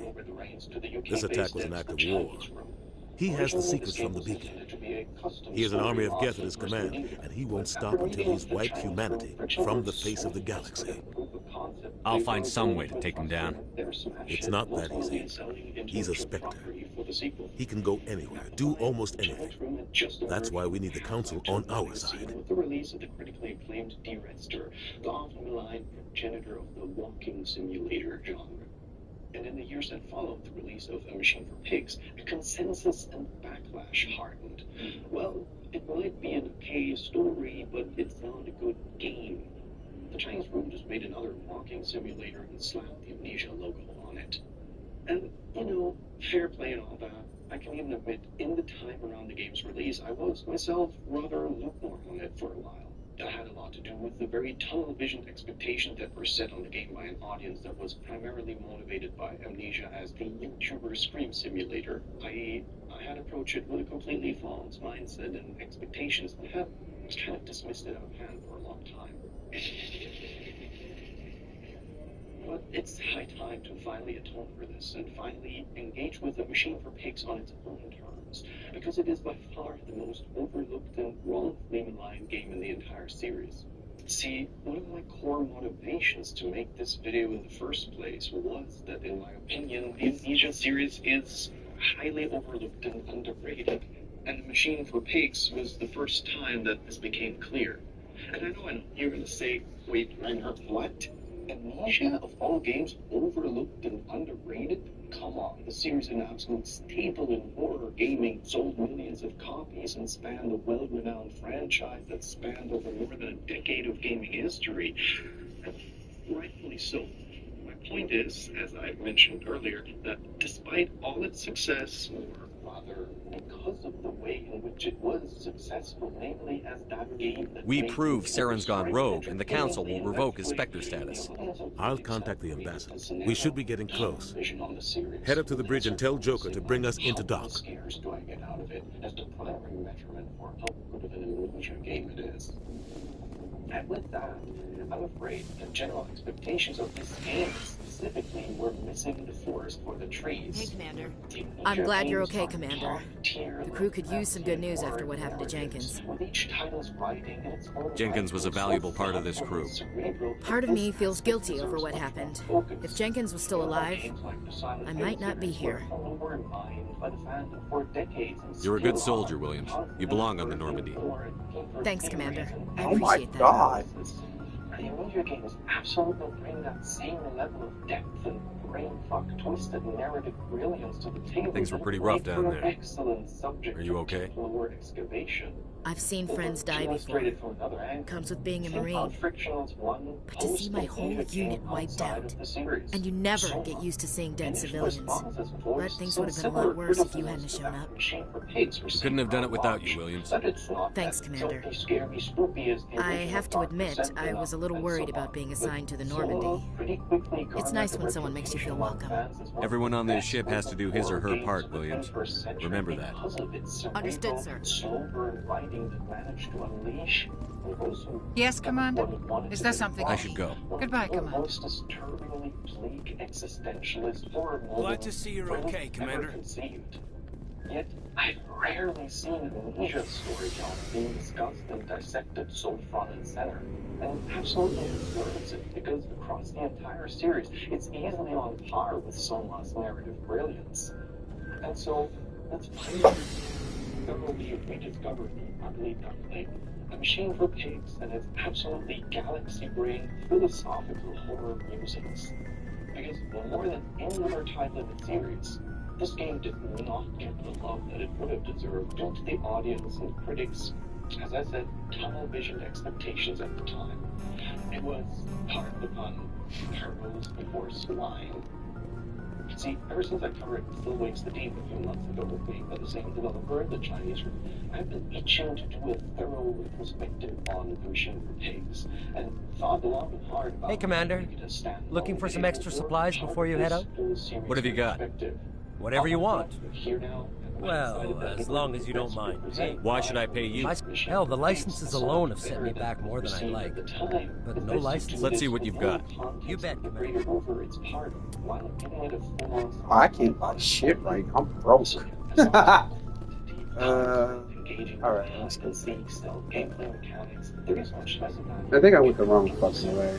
That's to the Bay area. The docking, not the docking station. The Bay. The loading bay, yeah.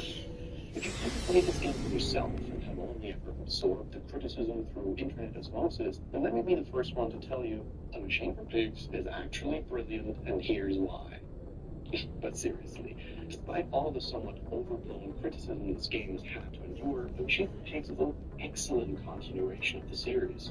It maintains the core gameplay loop and narrative themes of the original Amnesia, while also forging its own unique identity as a standalone experience with even greater pretensions of galaxy-brain philosophizing on what can change the nature of a man.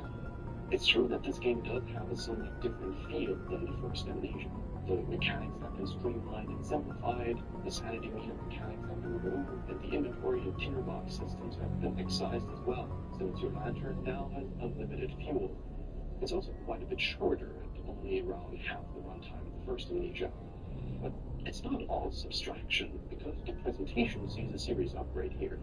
The textures are sharper, the scope is more expansive, the monster models and environments are far more detailed, and there's much more variety to the industrial age environments compared to the drab and monotonous masonry of the original's medieval castle dungeons.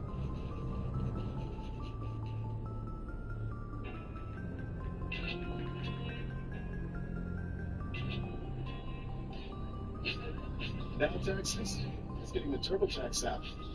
You can file your taxes yourself, 100% free if you didn't file with us last year. Big fair people pay $0 when you file by 218. All taxpayers, all 100% free. Now this is taxes. File free in the app by 218 when you switch to TurboTax. Do it yourself. Rain, make it, rain, girl, make it. She's definitely taking advantage of the Grubhub deal from Amazon. That's why I keep running into you. Amazon Prime member, you can get $0 delivery fees on Grubhub. Eligible orders only. Terms and additional fees apply. Just like Daniel in the first game, our protagonist Oswald Landis awakens in an amnesiac stupor after falling. Good timing, Commander. I was just about to bring us into the Citadel. See that taxpayer money at work. In the wake of an apparently disastrous expedition to the Aztec ruins in Mexico that left him reeling with a deadly fever, Oswald is unable to got to the stately mansion in the first place. As you make your way down to the mansion, you come across various giant faces and awkward logs that begin to reveal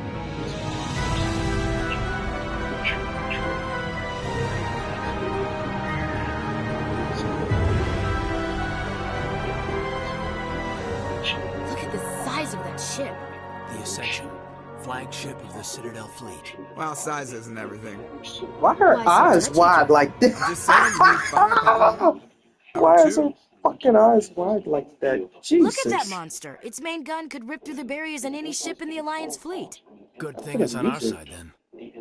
Citadel Control, this is SSV Normandy, requesting permission to land. Stand by for clearance, Normandy.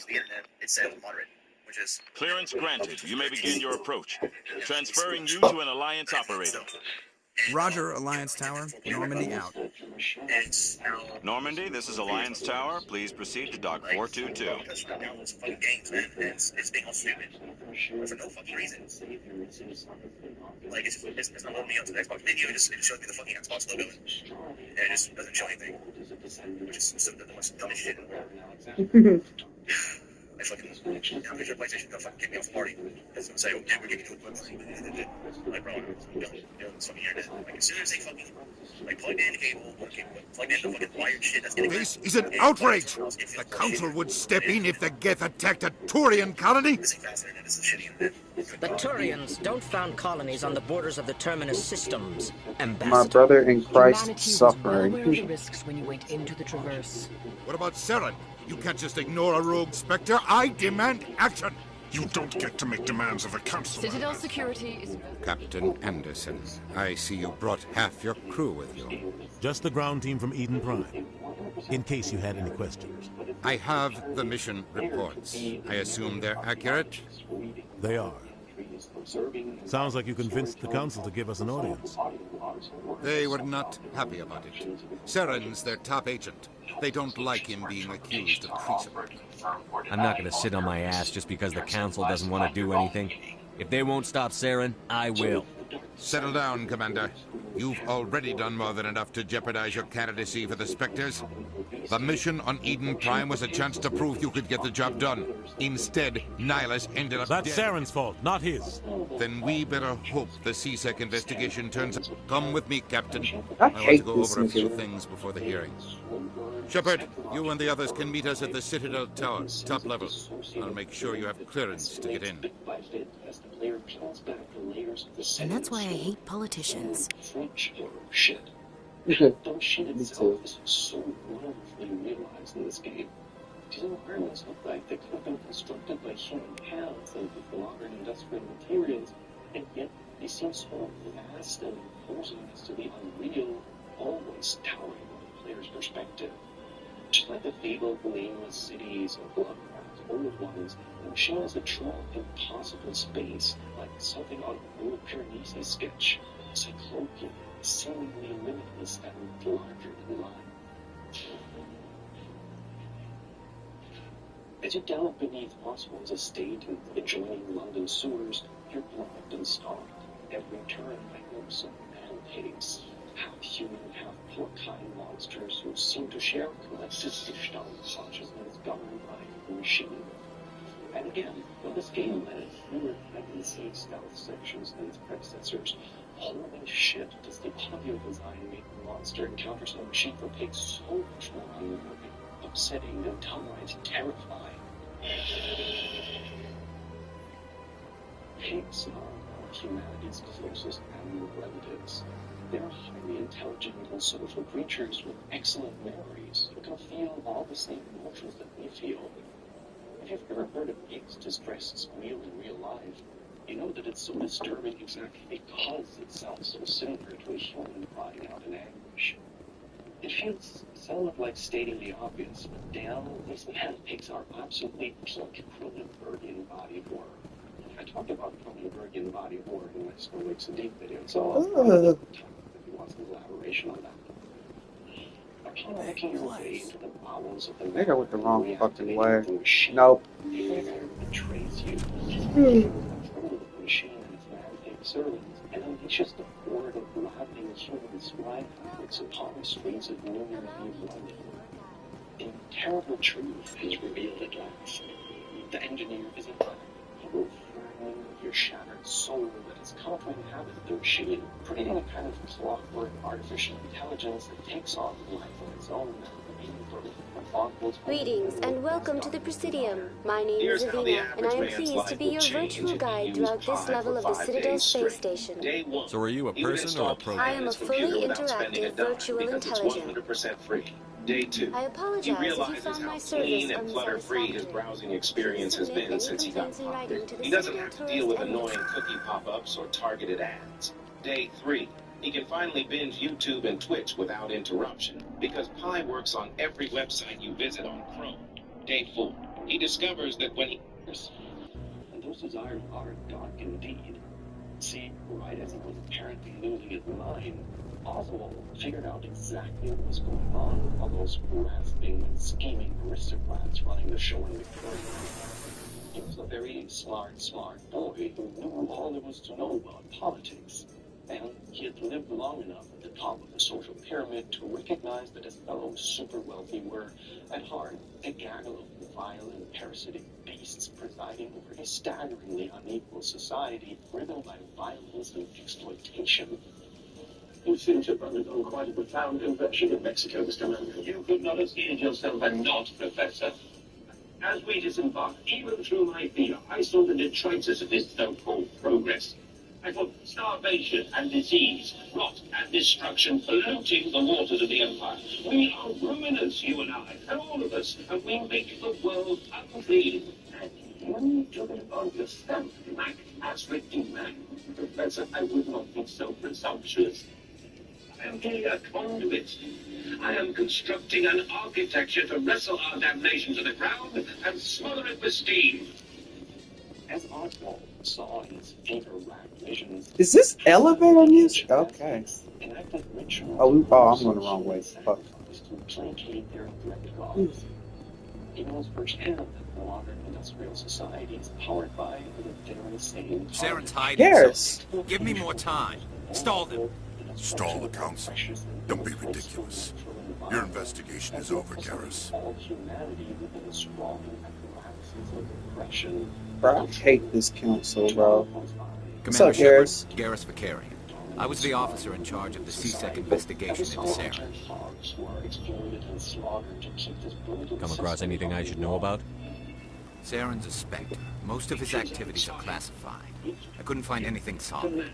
But I know he's up to something. Like you humans say, I feel it in my gut. I think the council's ready for us, Commander. Good luck, Shepard. Maybe they'll listen to you. Even before the machine so much as a glimmer in Oswald's mind dreaming, the industrialized dehumanization of mankind was already well underway. He merely takes it upon himself to speed the process along and bring things to their grisly, grasping conclusion. These men, Professor, these so-called men of vision, they would shackle the masses to a wheel and turn it till their backs break. All for that opiate, the lure of profit. And these fools who lackey them, these priests, these officials, this government, they make pigs of us all. Oswald is ultimately revealed to be the literal embodiment of the resolution to the Tuscaloosan and Zovian socioeconomics. Take it away, Harry.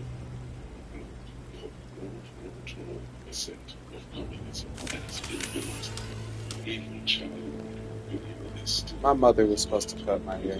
I swear to God. He started to suspect a cross-mass information technology closely with his socio-economic theory. It has, however, Oh, I got my gun out. I just realized I had my gun out.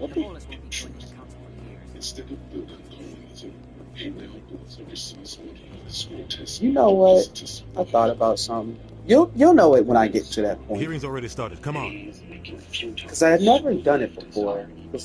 Apparently it's the bad decision, but you know what? I'm going to do The it. death attack Justifyingly is a matter of some so. concern, but there is nothing to indicate Saren was involved in any way. The investigation by Citadel Security turned up no evidence to support your charge of treason. An eyewitness saw him kill Nihilus in cold blood. We've read the Eden Prime reports, Ambassador. The testimony of one traumatized dock worker is hardly compelling proof. I resent these accusations. Nihilus was a fellow Spectre and a friend. That just let you catch him off guard. Captain Anderson, you always seem... I hate And this this shit, must bro. be your protege, Commander Shepard. The one who let the beacon get destroyed. The mission to Eden Prime was top secret. The only way you could know about the beacon was if you were there. With Nihilus gone, his files passed on to me. I read the Eden Prime report. I was unimpressed. But what can you expect? Lying straight to their face, too.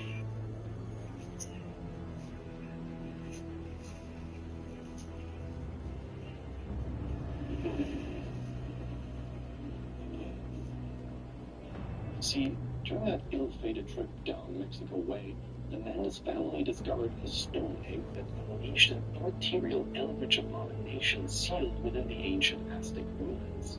This entity cursed Oswald with prophetic visions of the coming century and the great world wars that would consume untold millions of lives, including his 2 sons.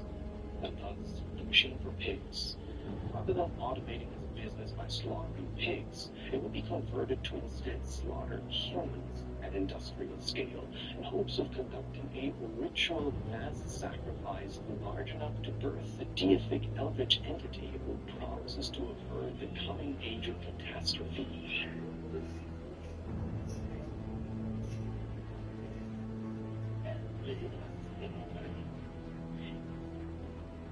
On the steps of that faraway ziggurat in Central America, Oswald himself recapitulated the horrors wrought by the Aztec priesthood. The very first human sacrifices made to this being of celestial terror and his promise of a new world order were none other than Edwin and Enoch, Oswald's sons. With this last revelation, Oswald finally tears down what he has built, sabotaging the machine and driving the man-pigs back underground right as the clock strikes midnight on the year 1900. The 20th century. See, he hates us. Yo, You can hey! expect me to kill you the next time we meet. Your species needs to learn its place. He has no right to say that. That's not his... Shepard's admission into the Spectres is not the purpose of this meeting. This meeting has no purpose. The humans are wasting your time, Counselor, and mine. You can't hide behind the Council forever. There is still one outstanding issue. Commander Shepard's vision. It may have been... Are we allowing... I agree. Do you have anything else to add, Commander Shepard? You've made your decision. I won't waste my breath. I'm glad to see you. This meeting is adjourned. I hate these people, bro. You know, it's making me think long and hard. Oh yeah, I hate him too. It may look like he's trying to fight for human rights, but don't trust this nigga. Bringing you into that hearing, Captain. You and Saren have too much history. It made the Council... I know Saren. He's working with the Geth for one reason. To exterminate the entire Every colony we have is at risk. Every world we control is in danger. Even Earth isn't safe. We need to deal with Saren ourselves. As a Spectre, he's virtually untouchable. We need to What about find... Garrus, that CSEC investigator? We saw him arguing with the executor. That's right. He was asking for more time to finish his report. Seems like he was close to Could finding be something in useful. Saren. Yeah, that sounds Any cold idea as where we fuck. can find him? I have a contact in sounds CSEC who cold can as help us fuck. track Garrus down. His name is Harkin. Forget it. They suspended Harkin last month, drinking on the job. I won't waste my time with that loser. You won't have to. I don't want the Council using your past history with Saren as an excuse to ignore anything we turn up. Shepard will handle this. There, he witnessed pigs being efficiently killed, bled out, and vivisected into a product via a system of... You can't just cut Captain Anderson out of this investigation. The ambassador's right. I need to step aside. I need to take care of some business. Captain, meet me in my office later. It's everything. The entirety of the modern... Harkin's probably getting drunk at Cora's Den. It's a dingy little club in the lower section of the wards. But eventually, everyone will be ground up into sausage. Maybe there's another way to find We evidence. should talk to Barla Vaughn over in the financial... The shadow broker? An information dealer. Buys and sells secrets to the highest bidder. I've heard Barla Vaughn's one of the top representatives. He might know something about Saren, but his information won't come cheap. You and Saren have a history. What happened? About 20 years ago, I was part of a mission in the Skillian Verge. I was working with Saren to find and remove a known terrorist threat. Saren eliminated his target, but a lot of people died along the way. Innocent people. And the official records just covered it all up. Nah. I saw how he operates. No conscience. No hesitation. Nah. He'd kill 1,000 innocent civilians to end a war without a second thought. Nah, that's a monster. Killing innocents doesn't end wars. It causes them. Exactly. I know like how I the world said, works, my Shepard may be Sometimes you're cold and forced to make calm and unpleasant decisions. ruthless, but only but if he's not there's a no other monster. way. He's still Saren doesn't human even at look heart. for another option. Yes, he's born up in a He's twisted, tough broken. environment, but that does He not likes mean violence, he's going the to killing. take the hand. He's And he going to knows take how to the cover his blood. tracks. Take the blood I of should go. innocence. Good luck, Shepard. I'll be over in the Yeah, ambassador's sure, I office if knocked you that need guy anything out else. earlier, but it's not like I killed the nigga.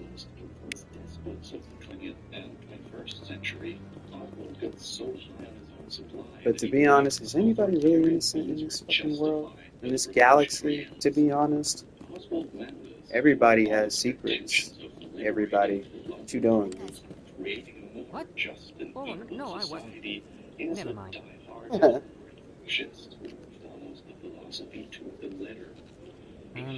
Yes, is there something you want? Why are you so interested in the Keepers? Keepers? I look like a fucking I've got commander. no interest in Now I it. look like a real Don't get commander. coy. I know what I saw. I'm not so sure I should be talking to you about this. Just tell me what you're doing.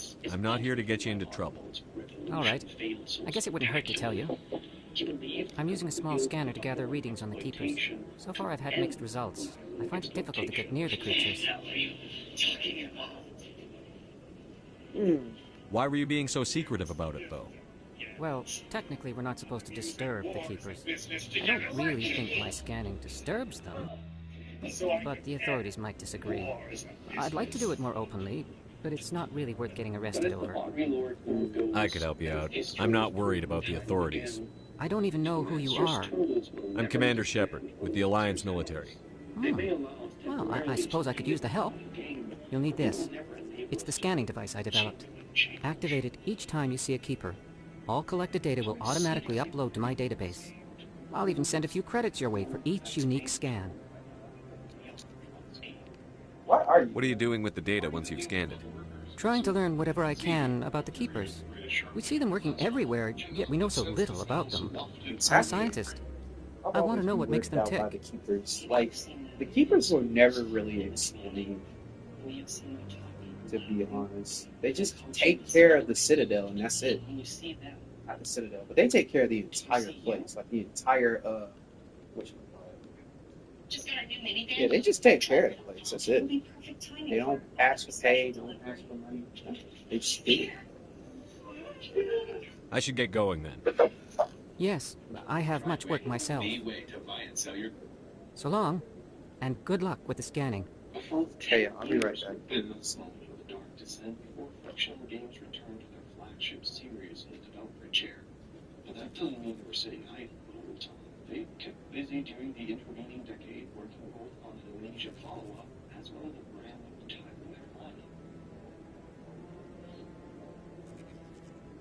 2015 saw the release of the masterpiece Soma, a hard sci-fi underwater horror odyssey about transhumanism, artificial intelligence running off, and the very nature of human consciousness. But rather than this representing any kind of course correction following the controversy and backlash surrounding Machine for Pigs, Soma was such a masterpiece exactly because of how effectively they have developed their storytelling methods through their partnership with the Chinese group. Where The Dark Descent has the layer uncovering the details of a story that had already happened, Soma's narrative allows you how the player is a direct reaction to their in-game progress, just like in Machine for Pigs. Nearly almost everything that the loudest critics supposedly hated about Machine for Pigs is present in Soma 2. The inventory system is gone, there are fewer sections where you have to stealth around monsters compared to The Dark Descent, and you've got a flashlight with unlimited juice along with plenty of ambient lighting to guide the player and keep the whole scene illuminated. As I mentioned before, while Soma was well received upon launch, the most vocal criticism by audience and critics at the time were equally rooted in the disappointed expectations to deliver on what the original Amnesia: The Dark Descent had been mimetically famous for. It had less moment-to-moment scarce and was overall not as efficient as a haunted house spookfest expected by some. I remember playing it at the time that a person who found the hide-and-seek horror sequences to be almost distracting to the game, which felt, to me personally, in some ways like fan service, something that the game has to have, and it's a horror game made by Frictional, and that it would lose very little of its slow burn philosophical horror punch if it didn't have any of these segments at all. I made me extremely happy to hear that a few years after its release, Frictional delivered an optional story mode that does away with those stealth sections altogether. Those who want to fully immerse themselves in its profoundly gripping existentialist narrative without getting chased by Gestalt consciousness automatons all the time. But in contrast to the machine case, Soma quickly garnered the well-deserved reputation as an absolute horror masterpiece, being able to shake the concrete roots of franchise typecasting with relative ease. With Soma, the more Frictional games formula laid down by Penumbra and Amnesia was essentially simplified and streamlined to accommodate a much greater emphasis on broader narrative theming, as well as a tighter focus on more storytelling, thanks to the excellent writing and voice acting. I've even made a video about it, opening 9 years ago, waxing philosophically about some of the game's themes and existentialist illusions. Still up if you're interested to check out some vintage Ragged Rocks content. Honestly, for years I've been wanting to come back to Soma and make a far more extensive analysis on it. Especially after my video on Silwick City, I keep thinking that this one became the absurdist counterpart to the existentialist brilliance of Soma's writing. One day I'll get to that. And to be clear, in this here Amnesia retrospective, we are going to dig deep into Soma. That's a topic for us. As I said, Soma is an marvelous game in its own right. But in the context of its retrospective, more than anything else, it's perhaps most interesting as an evolutionary midpoint for Frictional. A title with one eye towards the Penumbra series and the previous Amnesia games, and another eye towards the future to come.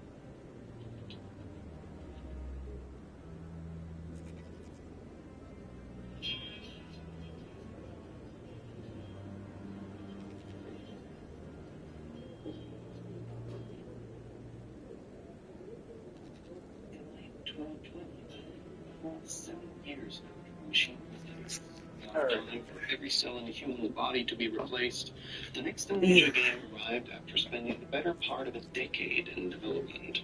The Reboot, featuring a brand new setting, a new female protagonist, and a, well, no other way to put it, bold new twist on the series' themes and lore. Right from the jump, Rebirth tells the player exactly what to expect, with a message cautioning that this game should not be played to win. Immerse yourself in the world and the story. And for those keeping score, this is a nearly verbatim callback to the intro of the Dark Descent's instruction manual. Always read the manual, kids. Did anyone read me? The year is 1937, and Anastasia Tassitrianon is part of a mining expedition that crash lands in the French colonial Algeria. They are stranded amidst a vast horizon of deep dunes and inhospitable scrublands, many miles from civilization. Tassie awakens alone inside the wreckage of their plane, in the grips of, you guessed it, amnesiac haze. She's unable to recall the particulars of the expedition, the names and faces of its other members, or even how she got here in the first place. And as she takes refuge in some rocky outcroppings near the crash site and begins to explore their cavernous depths, a galactic-scale cosmic horror begins to rear its Lovecraftian head. Strange, cannibalistic monsters known in local legends as ghouls begin to hunt and stalk Tassie. These are no mere unthinking zombies like the gatherers from the Dark Descent, but rather a kind of brute, predatory intelligence that seems to absolutely relish in the sadistic psychological torture they inflict on their prey.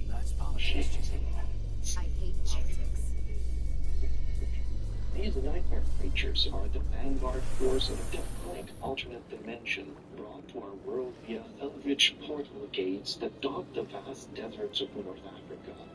A for some unknown reason, the schools have their attention fixed squarely on Tassie. The supernatural pregnancy she comes to realize she's cradling in utero. Yes, rebirth is both the subtitle and the major theme of this game in the Amnesia series. It's also a genuine and candid statement of intent that this would be a rebirth of the strongest elements of the original Amnesia, quite likely in response to some of the criticisms leveled at the machine. That Hanar refuses to listen to reason. Why can't it act in an orderly and lawful manner? Excised for a machine for pigs. In return are the inventory system, resource management, the matchsticks and lantern oil, and a much greater... Are there laws being broken here? I am not unreasonable. The Hanar is free to spew its nonsense once it purchases an evangelical permit. Down the crouch key to go fully prone. This renders you immobile. While on the flip side, If you'd like, I could talk to the Hanar for you. I've argued with the stubborn jelly all afternoon. Do you desire to learn of the Enkindlers? Or has the Honorable CSEC officer enlisted assistance? Is this really how you want to represent the Enkindlers? The truth of the Enkindlers must be made known.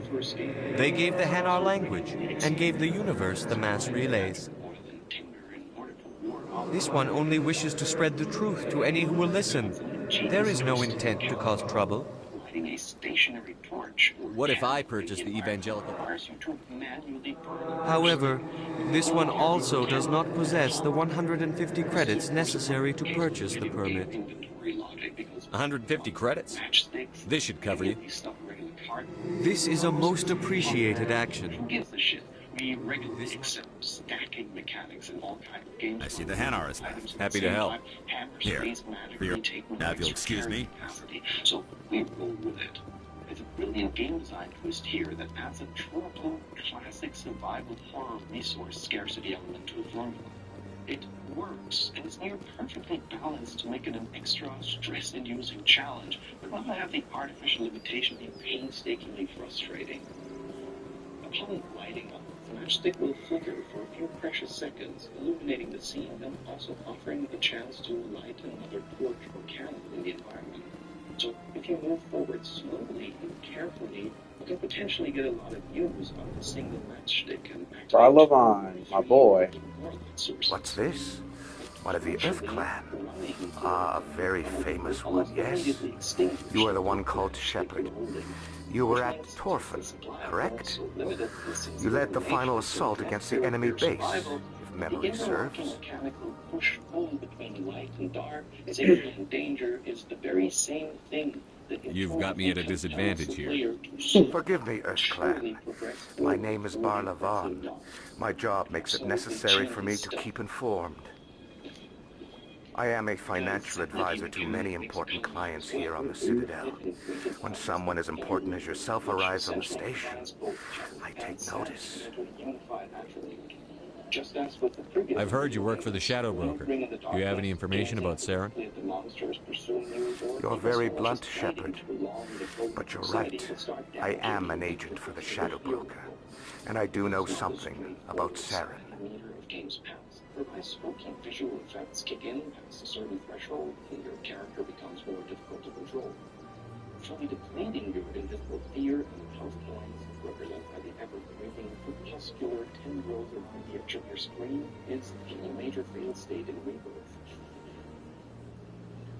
Combining sanity and health into an invisible yet also partially measurable variable touches two important things. First, it's a far more interesting and effective way of conveying Tassie's state to the player, but it also has a highly compelling and narratively integrated explanation for why this mechanic functions the way it does. Fear is the Tassie killer. Do not allow yourself to fear. Do not allow yourself to fear. You understand me, Tassie? And secondly, and just as importantly, it's just a way less ableist and more accurate interpretation of the core series theme. Quote-unquote, losing your mind in real life doesn't... I need that information. Now. Threats don't work. What's the catch? There is no catch. The Shadow Broker is quite upset with Saren right now. They used to do a lot of business until Saren turned on him. What a shock! Imagine that. No matter what you think of Saren, he's not stupid. He knows the Shadow Broker is a valuable ally. Turning on him doesn't make sense. Not unless something huge was at stake. I don't know the details, but the Shadow Broker hired a freelancer to deal with it. A Krogan mercenary. How do I find him? I heard he was paying Citadel security a visit. If you hurry, you can probably catch him before he leaves the C-Sec Academy. Isn't it strange that a Krogan would want to speak with C-Sec? Very. However, I doubt the visit was entirely his choice. You'll need to speak with him if you want to know more. Thanks for the info. My pleasure, Commander. Reducing the odds that we'll repeatedly die in the same area in the same way, which would cause a repetition that, as we mentioned in the previous chapter, is the absolute bane of effective horror. The kind of thing that usually causes the player to reach for the nearest guide and begin calculating how to min-max the way through. I didn't even see him back there. Of course, if you're really not into the horror part and would rather just experience the narrative themes without external threats, then Rebirth features the welcome return adventure mode, freshly composed from Solo. For this option enabled in the setting menu, the patrolling enemies are removed, and you can explore and take in the story at your own pace without needing to engage with the stealth systems. We know that finding high-quality foods... That interrupted the conversation. That's why go back. Welcome. Would you like me to see when the consort will be able to meet with you? I think I'm done. Oh, well, I hope. Melina. Yes, Shaira? Send the commander up to see me. I wish to speak with him. Yes, of course, mistress. This nothing less than Frictional Games making a triumphant return to their flagship franchise. They incorporated the best elements from... Oh yeah, nah. The Asari The consort has taken notice of you. are all She'd bad. like to meet with you I know now. they're all the same, but like, that's the same thing as like saying Twi'leks are the same. Nigga, all of them have different personalities. You'll see it. They all kind of look the same. Not gonna lie. Where do I go? Just head upstairs. Diegetic letters and photographs to pierce the amnesia and I have to admit, I'm a little nervous. Hey, at least he being honest. I mean, shit, anybody would be nervous for their first time. Like, shit. I was nervous. That is close enough, Commander. I've heard a great many things about you since your arrival here in our citadel. I don't like people spying on me. I apologize, Commander. I make it, but that is not why I asked. I have a certain problem that could use your expertise. Tell me about this problem you're having. I have a friend, Septimus, a retired Turian general. I won't discuss the details, but he wanted me to be more than I could be. We had a falling out. Now he spends his days in Korra's den, drinking and spreading lies about me. If you would speak to him as a fellow soldier, I believe he will listen to you and let the matter be. What went wrong? I respect his privacy too much to go into the details. If he wishes to tell you what happened, that is his prerogative. I don't make any promises, but I'll see what I can do. Thank you, Commander. That is all I can ask.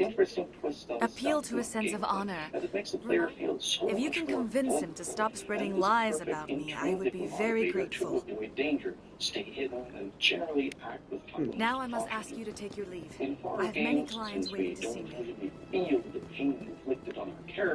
There's often a certain disconnect between the She reminds me of a courtesan. I don't know why. Probably what she is. This place is giving me courtesan vibes.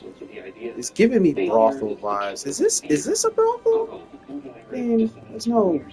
I don't see no wine, no beer. I mean, I see cups. That everywhere, but like, it doesn't feel like a brothel. I don't even know what that is.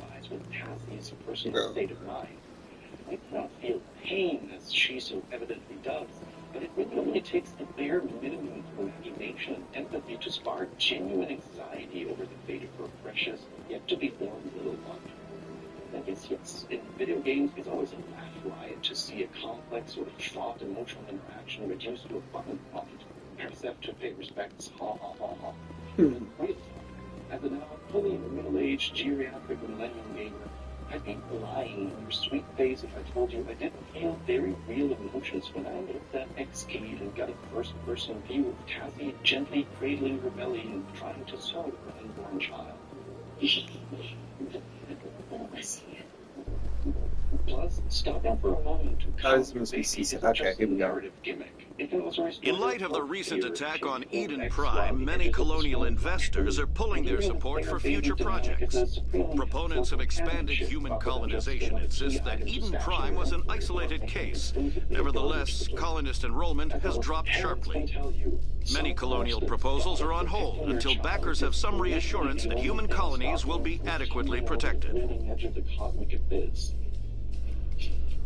Rule encounters, especially the early ones where they can crawl up the walls with no warning, are absolutely terrifying. You feel constantly outsmarted and on the back foot with no clear idea where your pursuers are or where they might turn next. Which means when it feels like rules could be everywhere, the player never feels safe anywhere. There he is, my boy, Rex. Witnesses saw you making threats in Fist's bar. Stay away from him. I don't take orders from you. This is your only warning, Rex. You should warn Fist. I will kill him. You want me to arrest you? I want you to try. The experience of being hunted and rebirth is even more unpredictable and relentless. Go on. Get out of here. Yes, human. I'm trying to bring down Saren. Barlavon said to talk to you. Barlavon is a wise man. We may share a common goal, human. Enlighten me. I've been hired to kill the owner of Cora's Den, a man named Fist. He did something very foolish. He betrayed the Shadow Broker. A Quarian showed up here on the Citadel. He was on the run. He wanted to trade information for a safe place to hide. I know who that is. He promised to arrange a meeting between her and the Shadow I can't wait Broker. to see her. Instead, Wait, what? He contacted Saren. Fist's not too smart. He's just greedy. Saren paid him a small fortune for the Quarian. He had to. She has evidence connecting him to the Geth.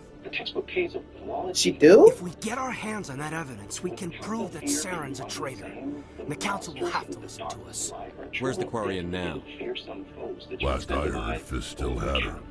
Probably somewhere inside his club. You help me kill Fist, she's all yours. It's a deal. Time we paid Fist a visit. What about Garrus? Me and Rex gonna be best He friends. wants to take Saren down too. We can use She him. might come in handy. He was here just before you showed up.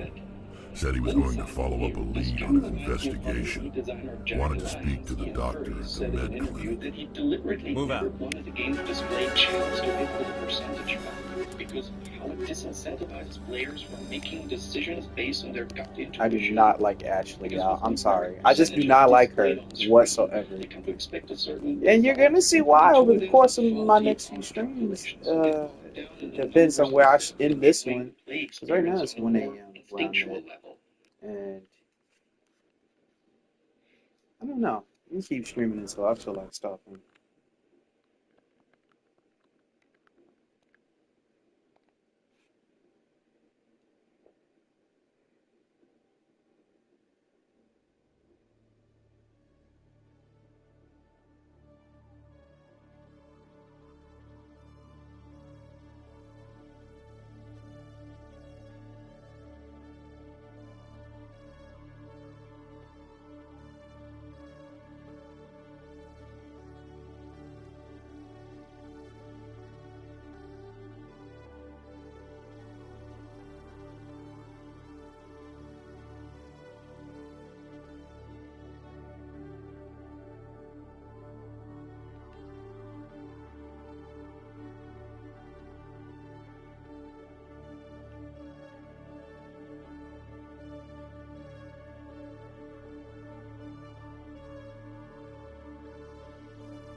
I was worked with.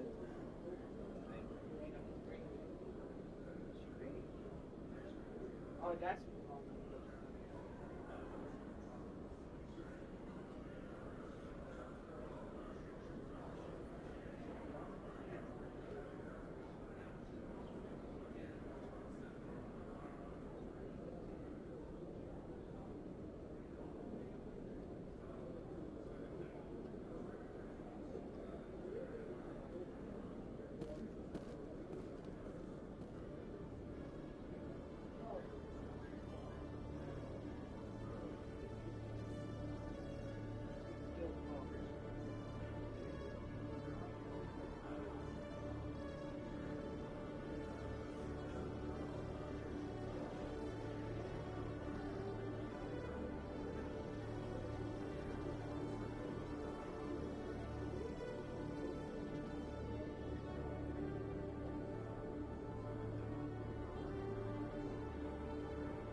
Okay. Alright. I'm back. Alright, so where are we supposed to be going? Down here, correct? What's this way? What's this way? I want to know. It's an elevator to the wards. Is this where I need to be? Nah, you know what? I'm just gonna do the transit shit because I don't know where the fuck to go. It's been a while since I played this one, so the map's a little confusing to me. Ward, where did he say I needed to go? It was to the medical center, right? Barnes Den, that's the club. We don't need to go there yet. Let's go to the prison. Blech. Consort Chambers, Financial District, Citadel Tower, Ward Access, Embassies. I'll go to the Ward Access. I think that's where I need to go, right?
Wait, there's another way. Yeah, the stairs. This way.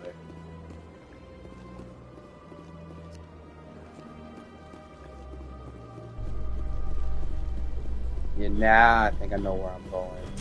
And I take this elevator. A Solarian excavation team has run into an unexpected problem after unearthing a Prothean dig site. Hanar protesters have blockaded the dig site, claiming that artifacts of the Enkindlers, as the Hanar call them, should not be disturbed. The excavation team has appealed to Hanar representatives on the Citadel to reach a diplomatic solution.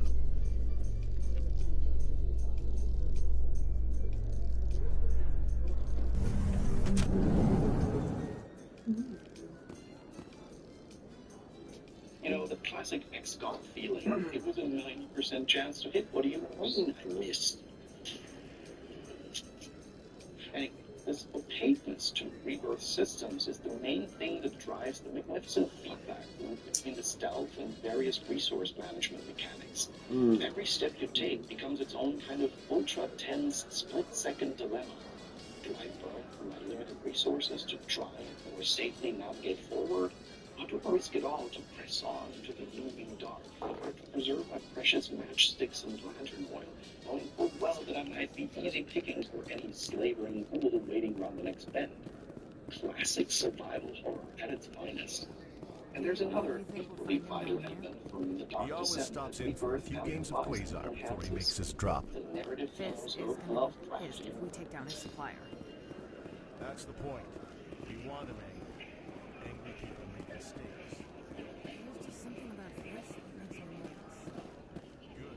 It's a dangerous man. Keep your eyes peeled for a moment.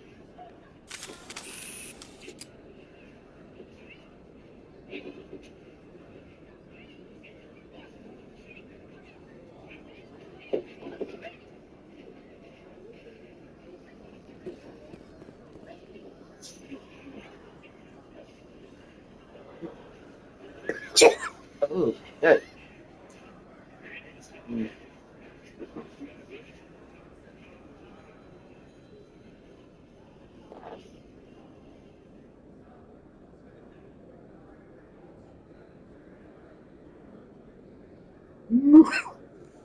The average person goes 1,000 online minutes daily. Here's how a man's life would change if he used Pi. Day 1, he would install Pi on his computer without spending a dime because it's 100% free. Day 2, he realizes how clean and clutter-free his browsing experience has been since he got Pi. He doesn't have to deal with annoying cookie pop-ups or targeted horror. Where the Dark Descent is more straightforward. Binary Helix has settled out of court with a Krogan group that had accused the Genetics Corporation of fraud. The Krogan group had contracted Binary Helix to perform studies with a long-range goal of curing their genetic sterilization. The group later sued for a return of investment money when the study produced no viable results. French Légion étrangère, the Foreign Legion, nestled amongst a sea of river-shifted sand dunes. The whole fortress is pure pandemonium, a sense of utter carnage. Impaled corpses drip blood as they swing from the rafters, and dismembered body parts line the corridors. The environmental storytelling suggests that some kind of gruesome battle took place here, with the helpless soldats taken completely by surprise and literally torn to shreds. Deep in the fort's central arsenal, Tassi discovers the booby-trapped corpse of the commanding officer, cradling a French tricolore on his lap, and a suicide hand grenade pinned to his torso. Nearby is a note whose ambiguous wording suggests that the fortress was besieged by local natives, possibly in retaliation against two of the soldiers. Okay, now I think we're in the right place. Village. Yep, We tried scan to him die real in quick. defiance, but the devils will not allow it. Suicide is a sin. The Lord has deserted us, and I will not give these demons their satisfaction. Does the commander's note narrate the fall? Here we go. Now we wrong. Oh, it's her. Commander Shepard? I'm Emily Wong. I'm an investigative journalist working here on the Citadel. Could I have a moment of your time? What do you need? I've been hunting for evidence of corruption and organized crime on the Citadel, but there are places I can't go. I was hoping you might share anything you find during your own investigation. I can make it worth your time. Trouble in the mountains. Could be. Lightning still, you see. Maybe. You've got to have access to better sources. Why contact me? I'm using every source I can find, but I read about the siege of Torfin, sending your men to their deaths, shooting slavers as they tried to surrender. I need someone who isn't afraid to get their hands dirty, someone who'll do what needs to be done. That's you. No promises, but if I find anything relating to your case, I'll inform you. Thank you, Commander. You won't regret. And yet, upon a few moments of reflection, there's no escaping the reality that the protagonist, Tassie herself, is This way. I see it. also a colonizer and interloper in a place that does not belong to I didn't tell anyone, I swear. That was smart, Doc. Now, if Garrus comes around, you stay smart. Keep your mouth shut, or... Who are you? Let her go. Natural resources. She is as complicit in these horrors as anyone else. And above, so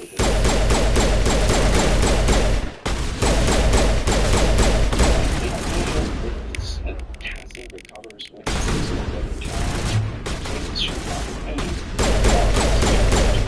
How's he going? Damn it!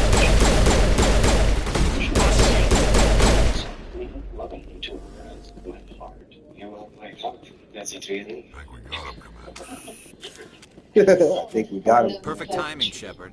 Gave me a clear shot at that bastard. Through these flashbacks, which are so poignantly performed that sometimes they're actually a little bit painful to watch, we learn how Tassie and Salim's first child, Alice, grew sick and then died back in Paris, years before the expedition. You took him down clean. Sometimes you get lucky. Dr. Michelle, are you hurt? No, I'm okay. Thanks to you. All of you. Why were they threatening you? Who do they work for? They work for Feast. They wanted to shut me up. Keep me from telling Garrus about the Quarian. The one I told you about, Shepard. She must be able to link Saren to the Geth. There is no way the Council can ignore this. Time we paid Fist a visit. This is your show, Shepard. But I want to bring Saren down as much as you do. I'm coming with you. Okay. Welcome aboard, Garrus. No questions asked. Going to be waiting for us. I told you. When we hit him, we better hit him hard. I'm with my boys. You know the squad. And then I gotta get my girl later. I know what y'all all gonna say. What about you know who? She's gonna come in. And to be honest, I love her. I really, really do. I love her. But I like the girl on all the way to the right better. I don't know. I just like her. I'm not gonna spoil the names. I'm gonna wait till the game's used, then I'm gonna talk about them. But yeah. Let's see here. Oh yeah, I want to let y'all know when I played this game to death already. I beat all 3 games already, but that doesn't mean that I'm not gonna like make this game enjoy. What's up? Yeah, mama gave me a 3-roll. No. It smelled like that? Yeah, look like it the other way you can smell it. What does it smell like? Like something burning. It was me. It was the lighter. I'm sorry, Quinn. I'm sorry, that was my brother. But yeah, I already played this game before, but like I ain't gonna lie, I just enjoy this game, and I just want to show y'all why I enjoy this game. Plus, my friend also played this game before, but he never really got to like finish it or even start it because he felt like he didn't know what he was doing. So I said, you know what? I'm going to stream the entire trilogy to help him out in case, he ever wants to go back into that. Why is Rex the only one here? Where's Garrus? Oh, please tell me I'm going the right way. In remembrance of Eden There he is. Prime, we present another Okay, yeah, profile see, in this is courage what I was with talking about when it serviceman comes with Nirali Mass Effect Bhatia. 1. The glitches. A devoted wife and talented chef, The glitches were always happening in Mass Effect. Mass Effect Andromeda always had After glitches. finishing her Yes, service, it Bhatia has planned to glitches. open a restaurant. Instead, she gave her life protecting the colonists of Eden Prime. For more profiles in courage, or to explore opportunities in the military, please visit the Alliance Military on the extranet. Keyword, courage.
Oh my god. No, I went the wrong fucking way. Okay. Okay. Trans is right here. Hop down. It's okay, son. You got this. Okay. So I think we need to go pay that nigga a visit. Let's go. Coming for that ass.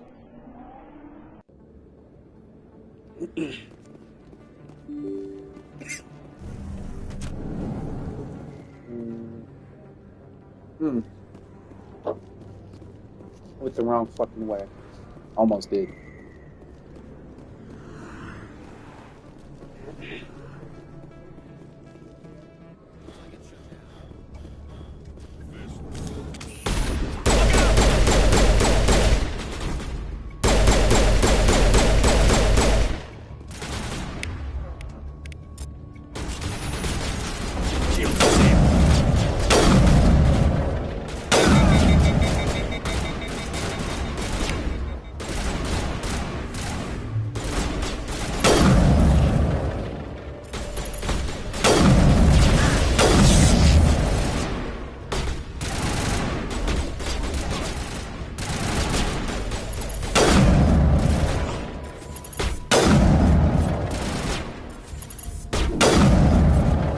I'm nasty with the sniper. Oh, this is for later. I know what the exclamation mark is for. That's for later.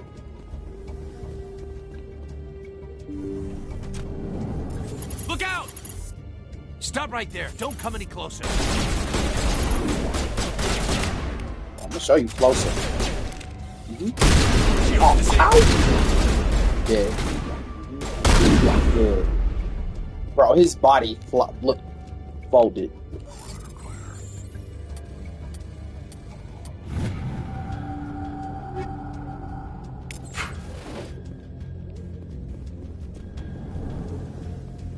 Take cover!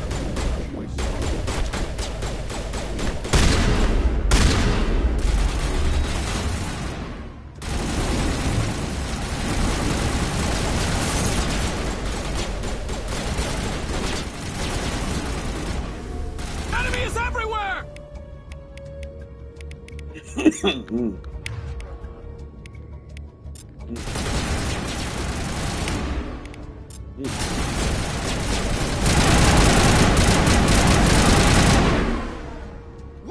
Don't kill me, I surrender! Tell me where the Quarian is, and I won't have to shoot you in the kneecaps. She's not here. I don't know where she is. That's the truth.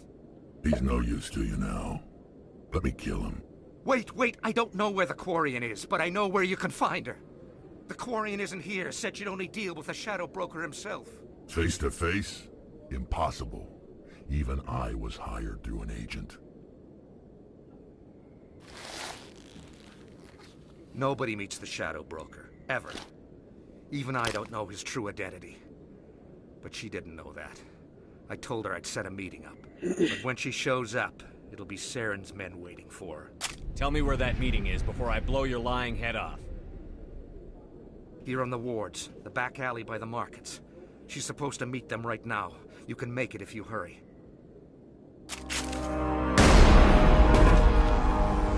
What are you doing? The Shadow Broker paid me to kill him. I don't leave jobs half done. A lot of people died because of him. He had it coming. Now let's move. We have to save that Quarian. Anything you want, you can find for sale in the wards.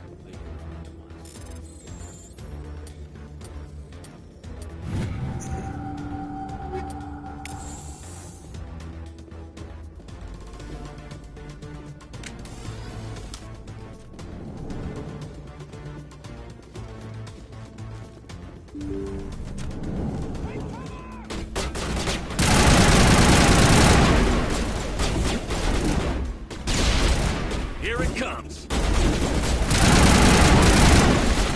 All that stuff.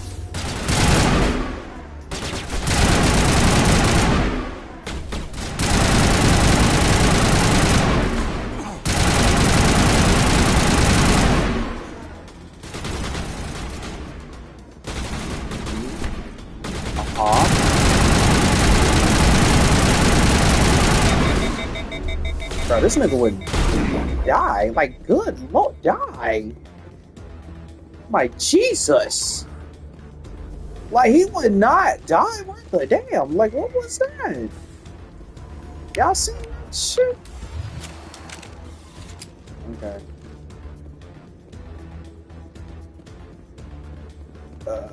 This way? No. This way.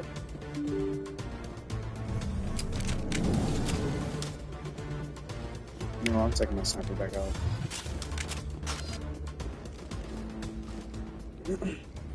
Did you bring it? Where's the Shadow Broker? Where's Fist? They'll be here. Where's the evidence? No way. The deal's off.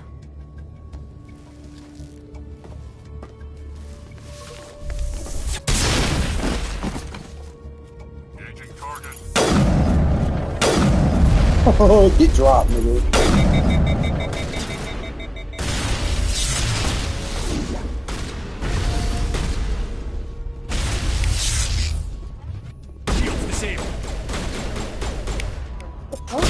Did he?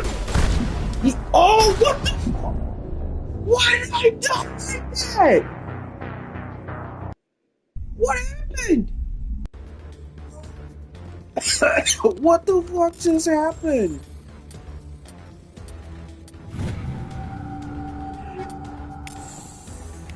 Y'all see how I died so fucking fast? Nah, did you see how the way I dropped? Oh, nah. She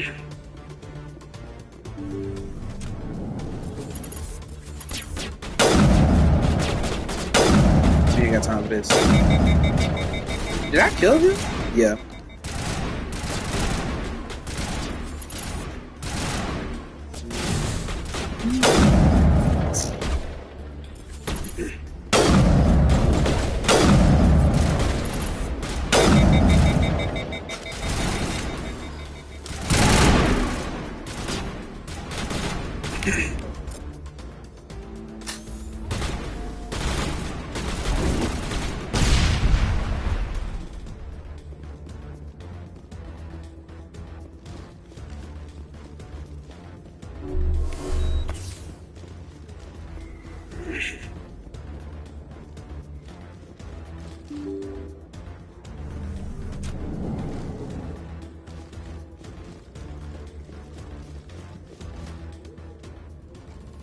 Did you bring it? Where's the Shadow Broker? Where's Fist? They'll be here. Where's the evidence? No way. The deal's off.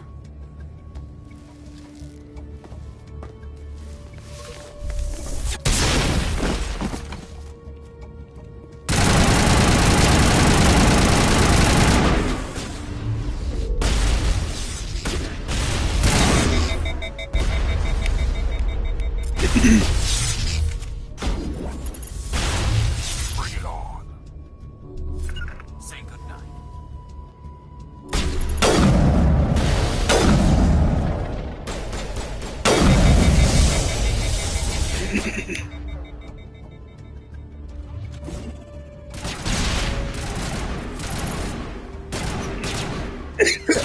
Ooh, wee.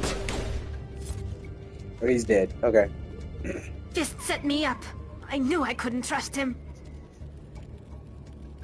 Were you hurt in the fight? I know how to look after myself.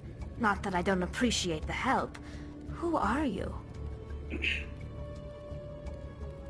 My name's Shepard. I'm looking for evidence to prove Saren's a traitor. Then I have a chance to repay you for saving my life. But not here. We need to go somewhere safe. We could take her to the human embassy. Yo, the fact Your that you can ambassador see won't her see this face through the visor is so cool. I like how in detail this game is. See, I'm glad I You're put not it in making quality. my life easy, Shepard. Firefights in the wards, an all-out assault on I don't Korra's give a den. damn Do you how know easy how your many... life is supposed to be. Nigga, Who's everybody's this? supposed to live a hard Quarian? life. I'm gonna make your What life are you up harder. to, Shepard? This Quarian can help us bring down Saren. I would have told you that if you hadn't jumped down my throat. I apologize, Commander. This whole thing with Saren has me a bit on edge. Maybe Don't we should forget my just reputation, start at nigga. I'll the kill beginning, you. Miss... Oh, My God. name is Tali. Oh, Tali dang. Soranaraya. Shit. We don't I see was- many Quarians look, here. Why did you leave the flotilla? This Shepherd I was is on a my street pilgrimage. orphan. My That rite nigga of was passage raised into by adulthood. gangsters. Didn't you know why he's so cold and ruthless? I've never heard of this before. It is a tradition among my people. When we reach maturity, we leave the ships of our parents and our people behind. Alone, we search the stars, only returning to the flotilla once we have discovered something of value. In this way, we prove ourselves worthy of adulthood. What kinds of things do you look for? It could be resources like food or fuel, or some type of useful technology, or even knowledge that will make life easier on the flotilla. Through our pilgrimage, we prove that we will contribute to the community, rather than being a burden on our limited resources. Very often still forbidden. And well into the 20th century, authorities would often look the other way when it came to slavery in the overseas colonies of the Socialist Republic. But 1937, the year of rebirth, Algeria was not just the exploited, frayed, and decaying periphery of the late-stage French Imperium. It had become the site of one of the most brutal and quote-unquote savage experiments ever enacted in the long and bloody history of European colonial imperial governance.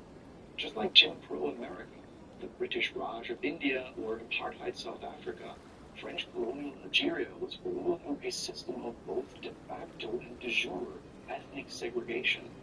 The occupiers enjoyed all the advantages of French law, while the indigenous peoples were forced to exist within separate and unequal social and legal structures.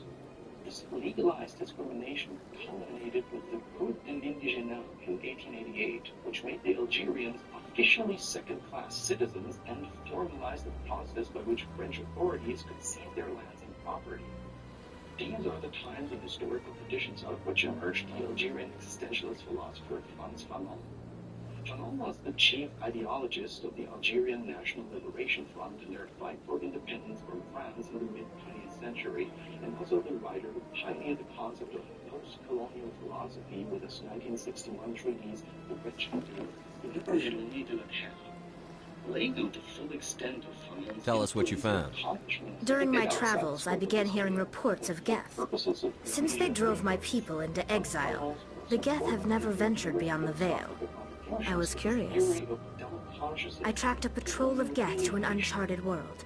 I waited for one to become separated from its unit. Then I disabled it and removed its memory core. I thought the Geth fried their memory cores when they died. Some kind of defense mechanism. What did you find out? Most of the core was wiped clean, but I salvaged something from its audio banks.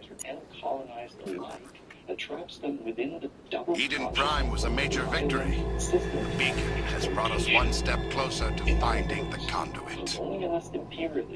That's Saren's voice. This proves he was involved in the attack. Saren won't get out of this one. Wait, there's more. Saren wasn't working alone.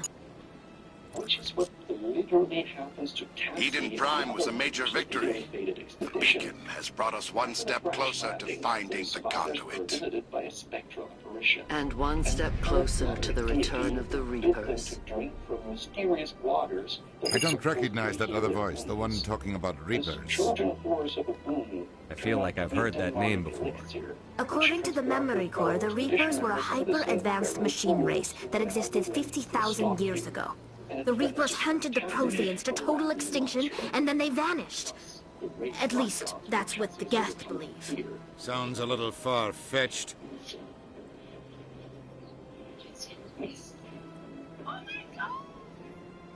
Yes, I will.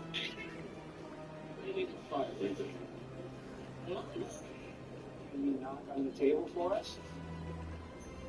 Don't believe you. Seriously. Seriously, don't believe you. You have our attention.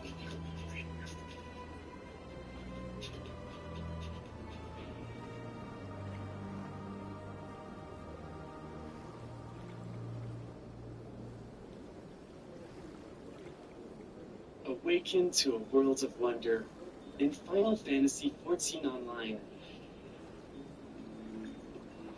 Take it easy and play your way. Whether it's fishing, crafting, or taking on quests.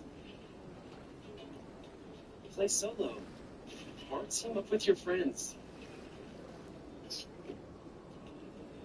Final Fantasy XIV Online.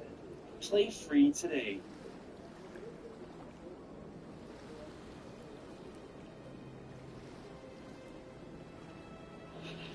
The apparition is revealed to be the Empress Tiana, worshipped by the indigenous peoples as Temina, the woman of the tents and the mother of us all. She is the demon queen of the same alien dimension that Baron Alexander, our antagonist from the Dark Descent, called home. A dead civilization whose technology and machinery nevertheless continues to function long after the last of its denizens died out. The Empress's entire fallen eldritch realm and the life of the deceased and dying monarch herself can only be prolonged thanks to the power of Vita, extracted here via a planetary-scale system, industrialized, automated, self-perpetuating torture. And as Tassie discovers to her horror, abducted and enslaved humans are the livestock that keeps this barbaric order humming along. Before Tassie's amnesiac awakening in the wreckage of the Cassandra, the Empress had offered the surviving crew members a simple bargain. Her use of Vita to prolong her life had rendered her infertile, yet she desperately wanted a child. If Tassie surrendered her unborn child to the Empress, she promised to return the crew safely home. But Tassie refused, and so the Empress deceived the crew into imbibing the healing ghoul elixir, transforming them into monstrous and feral harvesters susceptible to Tiana's psychic powers of repulsion. The vision on Eden Prime. I understand it now. I saw the Protheans being wiped out by the Reapers. The Geth revere the Reapers as gods, the pinnacle of non-organic life, and they believe Saren knows how to bring the Reapers back. The Council is just going to love this. Skies flicker and crackle with sheet lightning as colossal statuary and skyscrapers tower over the petrified figures of the tormented masses, cloaked towards the fog-shrouded landscape. And yet, as Tassie uncovers more fragments... This is a lot to handle. They might just ignore everything we tell them. No matter what they think about the rest of this, those audio files prove Saren's a traitor. The captain's right. We need to present this to the Council right away. What about her? The Quarian? My name is Tali. Before the You saw me in the alley, Commander. You know what I can do. Let me come with you. I thought you were on your pilgrimage. The pilgrimage proves we are willing to give of ourselves for the greater good. What? Saren is a danger to the entire galaxy. My pilgrimage can wait. Renaissance of technological progress greatly increase the living standards of our subjects and ensure the total supremacy of I'll take all the help I can get. And all it requires. Thanks. You won't regret this. Anderson and I will go ahead to get things ready with the council. Take a few minutes to collect yourself, then meet us in the tower. Progress, and the greater good, of course. This civilization, like so many other mighty empires across history, is fueled by the exploitation and suffering of its subjects. The evil that animates human imperialism is allegorized and made explicit in Empress Tiana's realm. A parallel world whose denizens are also colonizing Algeria in order to literally suck the life out of its people. As above, so below. Indeed, these twin themes of Amnesia Rebirth are perfect reflections of the game's Excuse me, Commander Shepard. Could you spare a moment of your... time? Commander Shepard, my name is Samesh Bhatia. Forgive the intrusion, but I have nowhere else to turn. What do you need? My wife was a Marine. She was in the 212 on Eden Prime. I've requested that my wife's body be returned to me for cremation, but the military has refused my request. Why did they refuse your request? There's got to be some reason. I don't know. All I know is that they have declared it impossible for my wife to be returned to me. There's no reason for your wife's body to be held like this. Just wait here. The man in charge of my case is Mr. Bosker. When I last saw him, he was in the expensive bar over there. Thank you for your time. I just want to give my wife a proper funeral and the respect she deserves. The very first expression of this thematic motif the player will experience is how Tassie undergoes a rebirth many times throughout her journey. She clambers and crawls through pitch-black caverns and tunnels, and then emerges into My goodness, you're Commander Shepard. Your activities made for quite a briefing in the Diplomatic Corps. Is there something I can do to assist you? You can cut the red tape for a grieving husband. I want you to release the body of Nirali Bhatia. Commander, nothing would make me happier. Serviceman Nirali Bhatia died on... Her wounds are inconsistent with any type of weapon damage we've seen before. That is why her body is being held. The desert setting, an environment where birth... I don't care how badly the Geth mangled the body. It's the husband's right to claim her. We are not holding Nirali Bhatia's body out of discretion. We are, frankly, holding the test respectfully. Serviceman Bhatia may save more lives in death than she did in life. You know who and what I am. If I want Nirali Bhatia, I can get her. Commander, I don't think threats are necessary. Even if the body were here on the Citadel, would you really risk going in shooting to get it? You said you'd been briefed on me. How far do you think I'm willing to go on this? All right, Commander. You win. It was hard enough for... Tell Samesh that the body is... God, I love being a renegade. Being a renegade is way more better than being a Paragon. Paragon, it makes you feel like a hero. But with this version of... with Shepard... I'm gonna make him more darker. Way more darker. He's gonna be way more meaner. Definitely meaner. We don't have time to talk now. What do you want? Oh, Commander. Nah, you better not Is there talk something to I could do for you? Watch the attitude. What can you tell me about the Asari consort?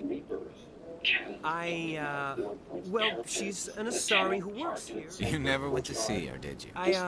No, I never did.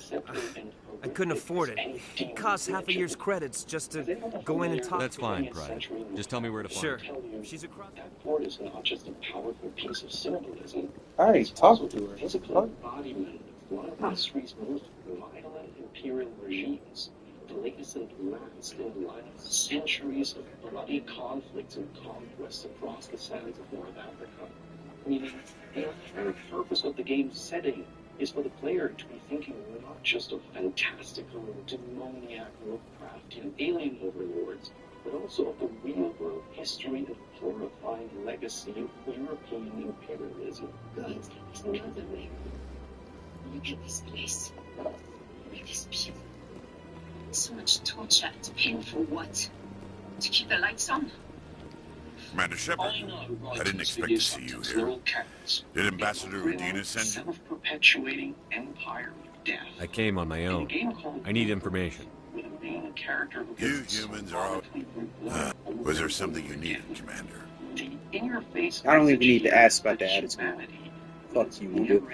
I got you. I already know what kind of person you are, bro. Tell me about your investigation in the cell. Sorry, Commander. I don't make a habit of giving... I'll be going now. Goodbye, Commander. You ain't gonna tell me, Dick. Fuck you, nigga. Don't worry about it. Don't worry about it, guys. You know what? Brush it off the shoulder, you know? Ha ha! You know, it's gonna be all fine. It's gonna be all fine. Hello again, Commander. Has there been any word? I'm going to kill all of them. Nah, I'm just joking. I would never do that. I would never do that. It's coming on. I reminded Mr. Bosker what we're fighting for. Your wife is coming home. Thank you. I will return home, and it does not bring me happiness, but it may bring me peace. Simply walk away from all of us.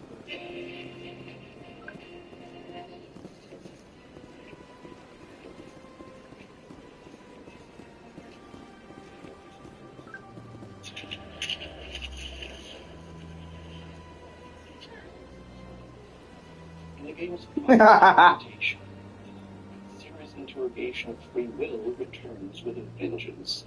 Deep in the dread heart of the Empress Diana's ruling palace, we're presented with a final, impossible choice.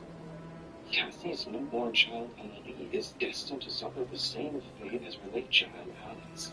You know, I did a little TikTok thing. We have a guy, TikTok Jack. He's a young kid, 21 years old. Now we hired this guy. We got a winner TikTok. Could you believe what I'll do to win an election? We won the youth vote by 36 points.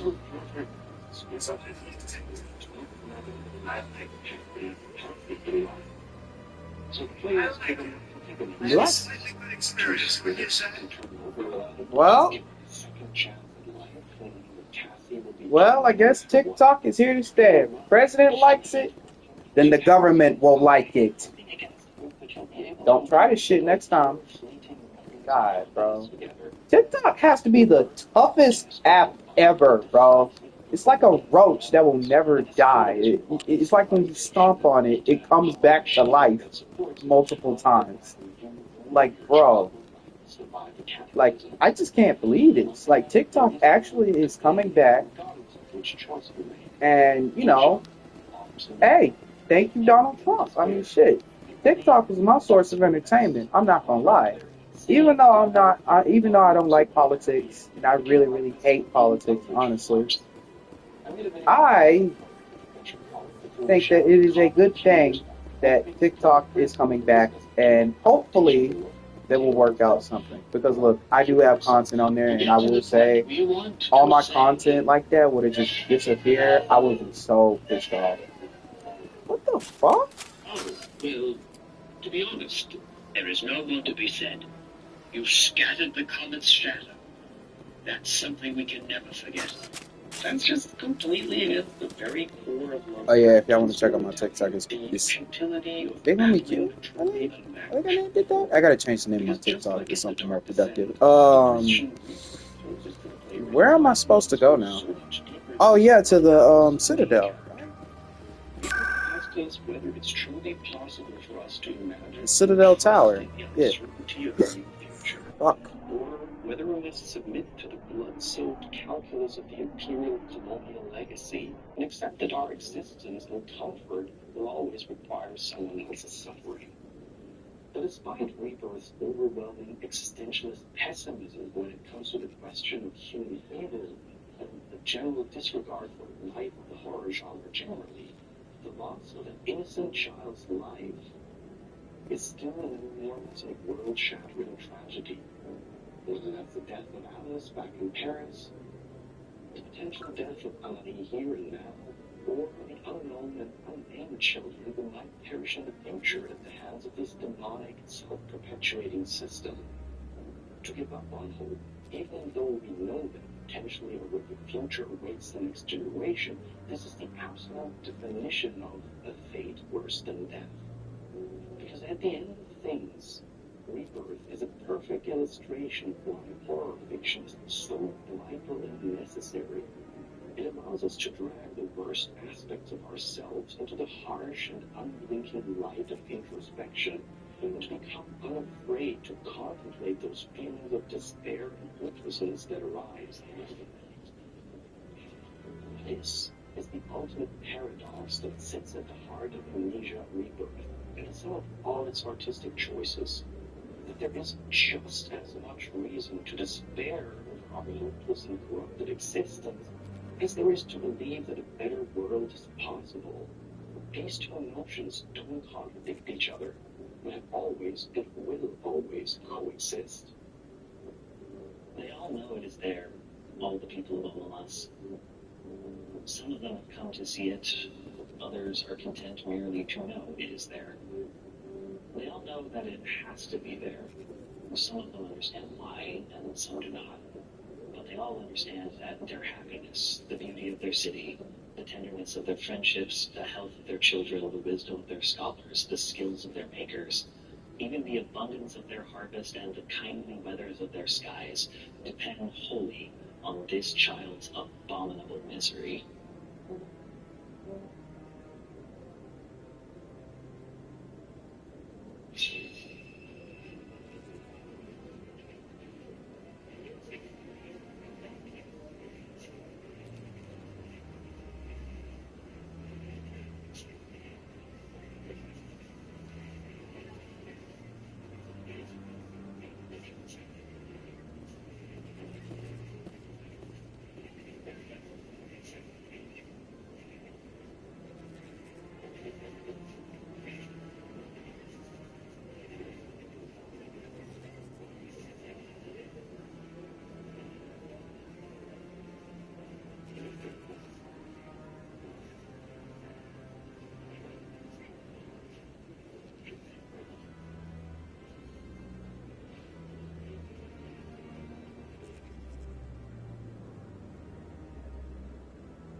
How to get spotted up to $200. Apply for a Chime checking account. Install the app. Set up direct deposit. Unlock fee-free overdraft up to $200. Grab an ice cream to celebrate.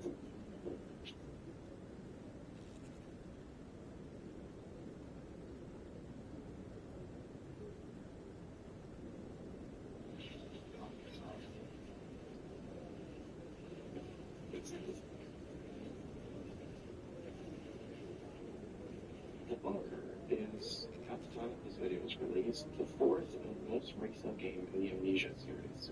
It's also the latest and greatest masterwork masterpiece to emerge from the frictional games format first laid out by Penumbra all the way back in 2007.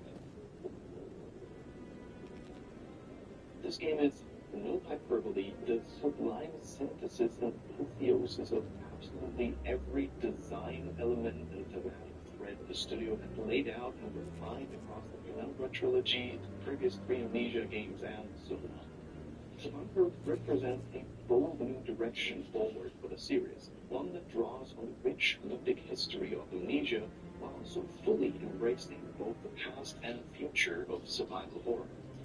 And all of this is accomplished within the runtime of a 4-hour-long capsule experience that maintains the feel of an old-school Amnesia custom story, just one with insanely high production values and many other enhancements to the presentation. The third iteration of the HPL engine that has powered the series really gets to shine here in the Bunker, with gorgeous and roomy lighting, detailed environments and geometry, and a masterful application of cinematic post-processing effects like film grain, lens distortion, and the likes. Frequently, I tend to turn off overly obnoxious graphical post-processing in games where it feels like too much butter on too little bread. But Amnesia is the rare series where they're used so thoughtfully and with such clear artistic intent. I'll take a try to the max. Thank you very much. The year is 1916, and the great war to end all wars augured by Oswald Landis and A Machine for Pigs has at last come to pass. We play as the French soldat Henri Clément, who sets out to find and rescue his missing friend Augustin Lambert during a massive clash between the French and German armies at an unnamed battle. Most likely Somme or Verdun, though the game never makes the exact location unmistakably clear. Barely surviving the pitched trench warfare and maelstrom of ceaseless German artillery volleys, Henri is knocked unconscious after finding Lambert and attempting to carry him back to base. He then awakens in an abandoned underground trench bunker with no memory how he got there or what happened to the fellow French soldiers who occupied it. The bunker's entrance had been sealed off by the commanding officers. Apparently, they fled. Come on. Udine is presenting the Quarian's evidence to the Council. Eden Prime was a major victory. The beacon has brought us one step closer to finding the conduit.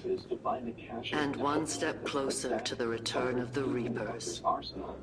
You wanted proof? There it is. This evidence is irrefutable, Ambassador. Saren will be stripped of his Spectre status, and all efforts will be made to bring him in to answer for his crimes. I recognize the other voice, the one speaking with Saren. Matriarch Benezia. She must be working with the Geth, too. Matriarch Benezia is a powerful biotic, and she had many followers. She will make a formidable ally for Saren. I'm more interested in the Reapers. What do you know about them? Only what was extracted from the Geth's memory core. The Reapers were an ancient race of machines that wiped out the Protheans. Then they vanished.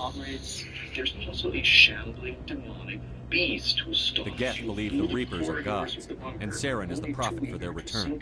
We think the conduit is the key to bringing them back. Saren's searching for it. That's why he attacked Eden Prime. Do we even know what this conduit is? Saren thinks it can bring back the Reapers. That's bad enough. Listen to what you're saying. Saren wants to bring back the machines that wiped out all life in the galaxy? Impossible. It has to be. Where did the Reapers go? Why did they vanish? How come we found no trace of their existence? If they were real, we'd have found something. I tried to warn you about Saren, and you refused to face the truth. Don't make the same mistake again. This is different. You proved Saren betrayed the Council. We all agree he's using the Geth to search for the conduit, but we don't really know why. The Reapers are obviously just a myth, Commander. A convenient lie to cover Saren's true purpose. A legend he is 50,000 years ago, the Reapers wiped out all galactic civilization. If Saren finds the conduit, it will happen again. Saren is a rogue agent on the run for his life. That is not good enough. You know a fleet cannot track down one. A Citadel fleet, or it could trigger a war with the Terminus systems. We won't be dragged into a galactic... I can take Saren down. The Commander's right. There is a way to stop Saren that doesn't require fleets or armies. No, it's too soon. Humanity is not ready for the responsibility. Quit holding us back, nigga! It was a Turian Spectre who betrayed this council, and it was a human who exposed him. I've earned this. Exactly. Talk your shit, Shepard. Man, see, this is why I told y'all at the beginning of the stream, there's gonna be a lot of racism. I'm telling you, bro. These niggas do not like humans, bro. Step forward. They do not like us. And I'm telling you, throughout the entire trilogy, they still do not like me. And you know what? I got you. Don't worry about it. Don't worry about it. I know the consequences. I already know what the consequences are going to be in the next game. And you know what? I don't give a fuck. Y'all gonna see my darker side come out of this game because I need to let out my frustrations. I'm tired of being nice. I'm tired of being nice, bro. I'll be nice whenever I need to be. But damn it, when I have enough, I have enough. Actions elevate them above The rank of 5. Spectres are an ideal, a symbol, the embodiment of courage, Can we get this determination, ceremony crap out of the way? They are the right hand of the Council, instruments of our will. Spectres bear a great burden. They are protectors of galactic peace, both our first and last line of defense. The safety of the galaxy is theirs to uphold. You are the first human Spectre, Commander. This is a great accomplishment for you and your entire species. Which, it's worth taking a minute to point out what a brilliant design this is. Perhaps the preeminent modern horror series for player disempowerment. Amnesia is always the archetypal example that gets called up in any discussion or debate around the relative design merits of defenseless horror. And so the fact that it's none other than the latest Amnesia game that decided to say, you know what, alright, have a fucking gun. This is cheeky, hilariously ironic, and absolutely ingenious at the same time. Because while, yes, the player does finally pack a firearm, the game also goes out of its way to emphasize that this thing is, when being pitted against a truly imperishable foe, barely better I've than been ready for this since Eden Prime. We're sending you into the Traverse after Saren. He's a fugitive from justice, so you are authorized to use any means necessary to apprehend or eliminate him. I'll find him. This meeting of the Council is adjourned. Congratulations, Commander. We've got a lot of work to do, Shepard. You're going to need a ship, a crew, supplies. You'll get access to special equipment and training now. You should go down to the CSEC Academy and speak to the Spectre Requisitions Officer. Anderson, come with me. I'll need your help to set all this up. Padlocks, busting down locked doors, setting shit on fire, making TNT barrels explode, and clearing barricades. I thought the ambassador would be a little more grateful. He didn't even thank you. What do you expect from a politician? Come on, right behind you, Shepard. The superfluous and somewhat superficial question of, are horror games better or worse if the I'm sorry, I need to let my family frustrations out. Marvel Rivals done pissed me off.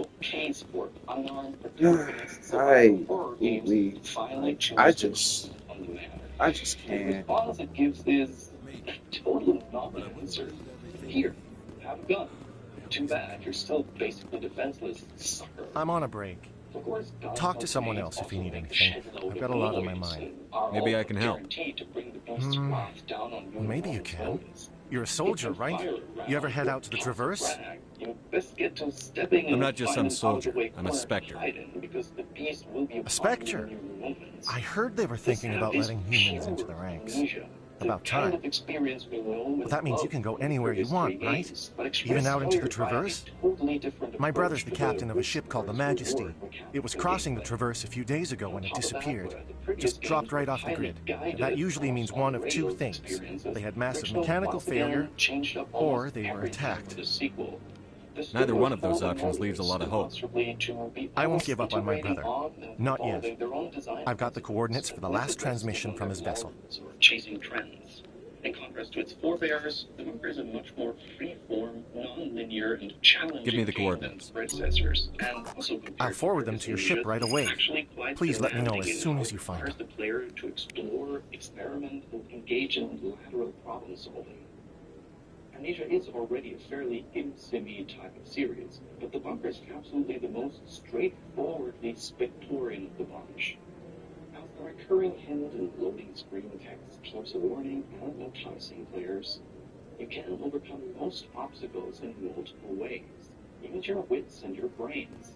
Experiment. If you think something might be possible to do, it probably is.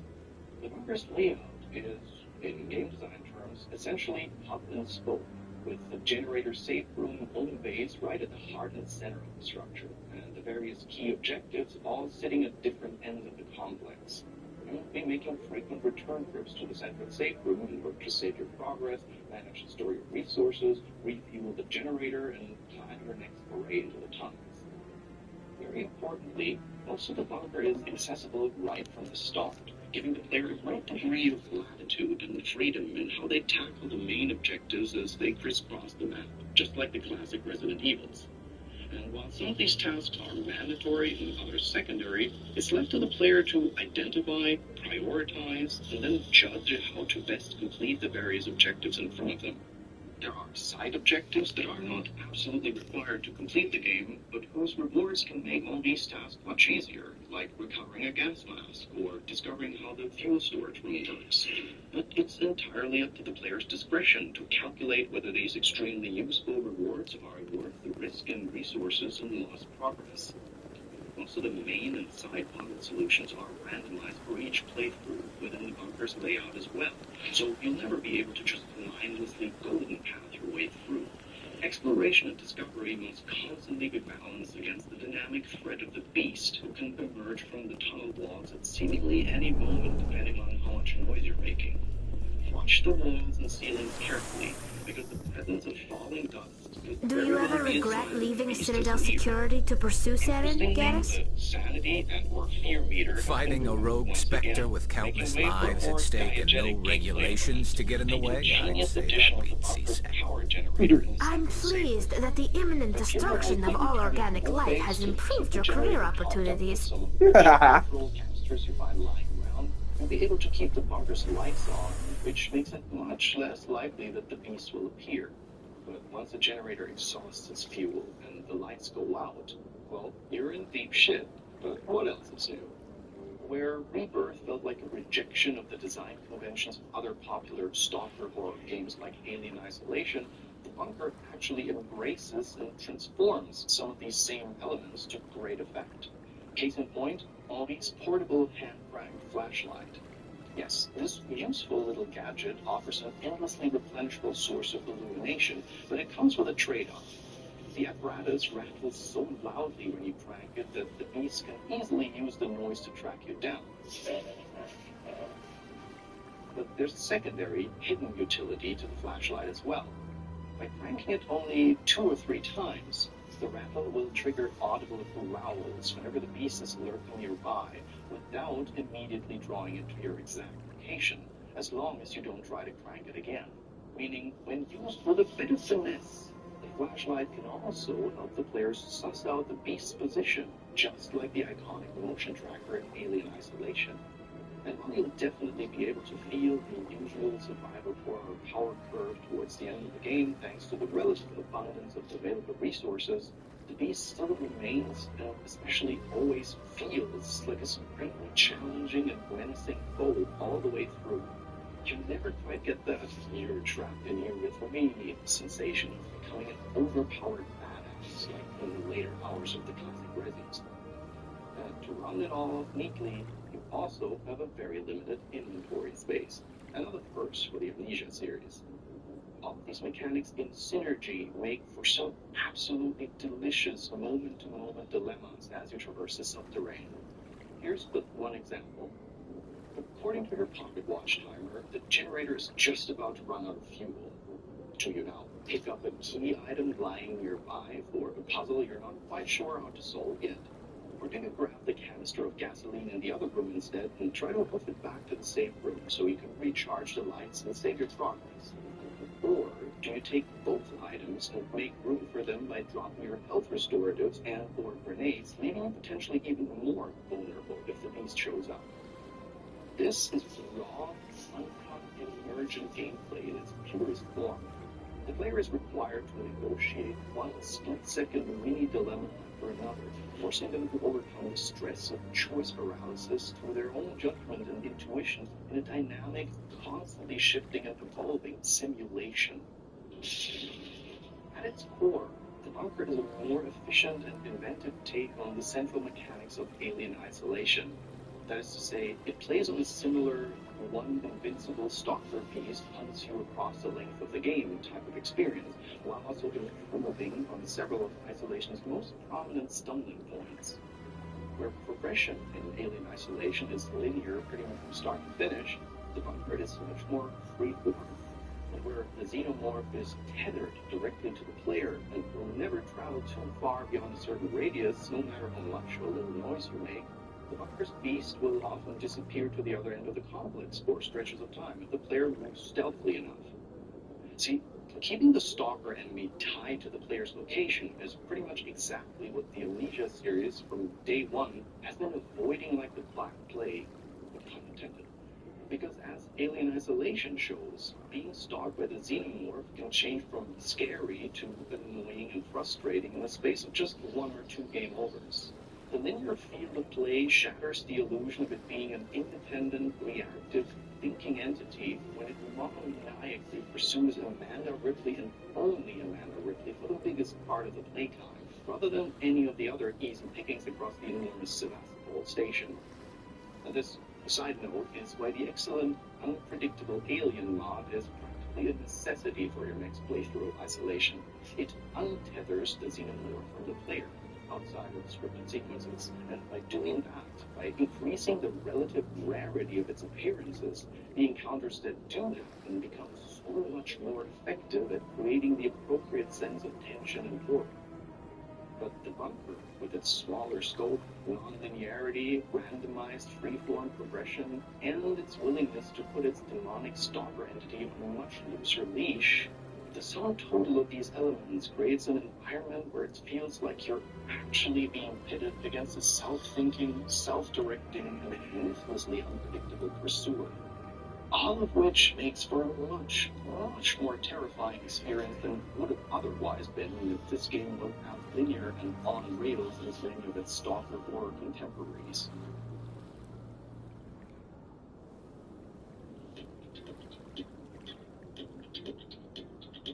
Leave it to me.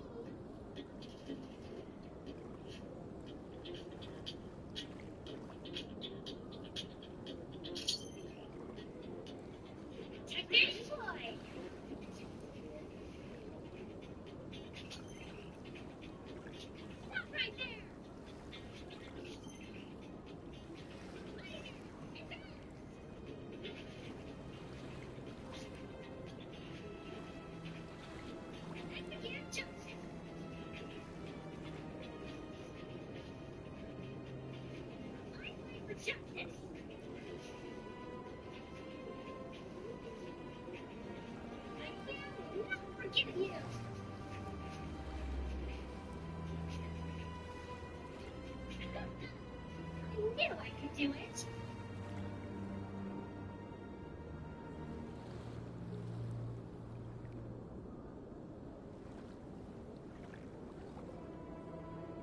Listen, you want to skip this ad. I would too. But what if I told you there's just skip ads for everybody? It's called Pi, and if that sounds familiar to you, it's probably because you've seen their ads everywhere. It's an ad blocker that works on Twitch, YouTube, Amazon, and everywhere else you go from. And if that seems too good to be true, it's not. Over 500,000 people have downloaded it in just the past few months. It's available for free on the Chrome store right now, yet you're still watching this ad like an absolute doofus? Incredible. Plus, if you opt in, Pi will actually pay you money to see ads. Crazy, right? Good luck finding another ad blocker out there that does that. But don't take my word for it. Trust the hundreds and hundreds of 5-star reviews. So what are you doing? Get Pi right now and say goodbye to ads forever.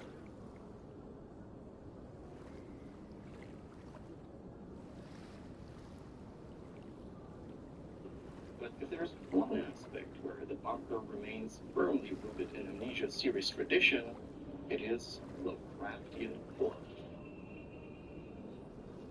Just like how this game is the mechanical culmination of the many systems that were developed and refined throughout the history of the Amnesia series, the bunker is also the thematic culmination of the many narrative threads and motifs laid down by the previous 3 games and Soma.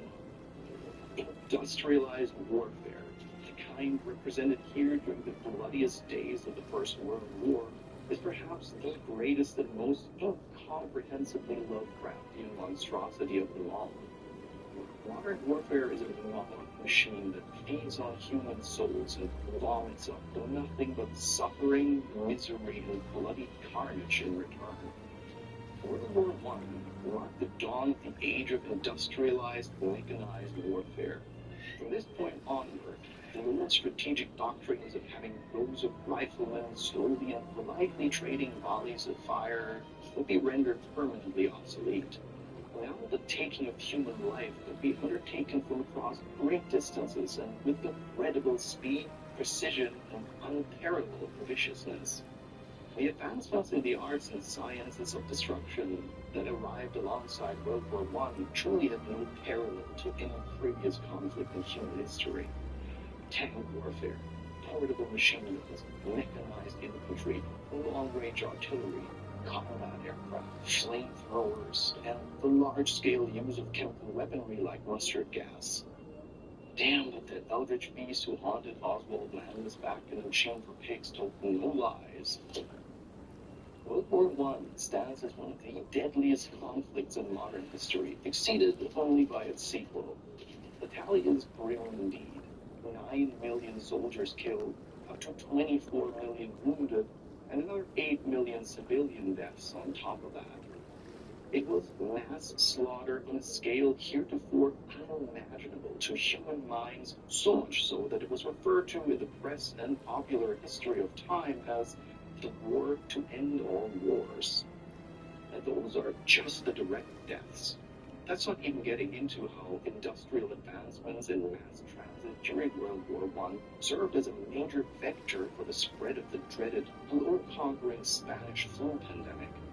I actually made a video on that specific topic, the Spanish flu pandemic, its history and its grip on culture in the 20th century, a few years ago. But this is one that I'm still super fond of personally. Go check it out for further reading after this if you'd like. H.P. Lovecraft himself lived through World War I and found himself swept up in the patriotic, nationalistic fervor of the era. He went so far as trying to enlist in the Rhode Island National Guard at age 27, with the aim of being deployed to the front ASAP, and that was, despite his, in his own words, almost invalid condition. And the hilarious coda to the story is that his mother got so upset about his attempt to play soldier that she personally went to the National Guard barracks, roused her son, that marched him back home. Oh, not in front of the guy. Ultimately, there can be little doubt that the world of horrors unleashed by the Great War left its mark on the man and his writings, as it did on everything else it touched. But the Lovecraftian madness of the bunker is no metaphoric abstraction consigned to tales of centuries past. It's something very real that's happening right now. From the towns and villages of the Ukraine-Russia borderlands to the streets of Gaza and the occupied Palestinian territories. An estimated 1 million combat deaths in eastern Ukraine, 200,000 or more slaughtered in Palestine and Lebanon, and counting.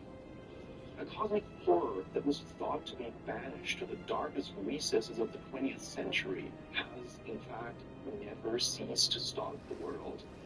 Brutal, apocalyptic, industrialized warfare in all its life-devouring fury has returned with a great and terrible vengeance.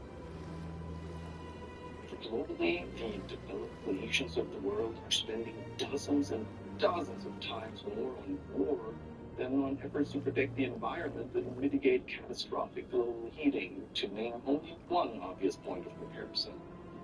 In the US, Europe, Russia, China, and elsewhere, the vast assembly lines and conveyor belts of the global arms industry never ceased after World War II, nor after the Cold War, and there never was a peace dividend.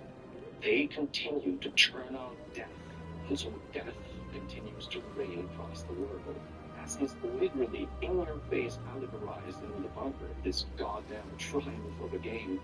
The violent means we so unthinkingly wield will someday turn on us, or can turn on us, and devour the world. Because as Henri discovers, just as he's about to blow open the entrance and make his escape, the beast is none other than his dear friend Lambert, transformed and crucified after consuming waters from the cursed Roman spring during Henri's ill-fated rescue mission. As above, so below. The beast is loose once more and threatens to devour us all. Will we walk unthinkingly in darkness and straight into the maw of World War III? Or will we do everything we can to blow right open this bunker we're all trapped in, and free ourselves from the mechanized iron grip of total war? The choice is now up to us.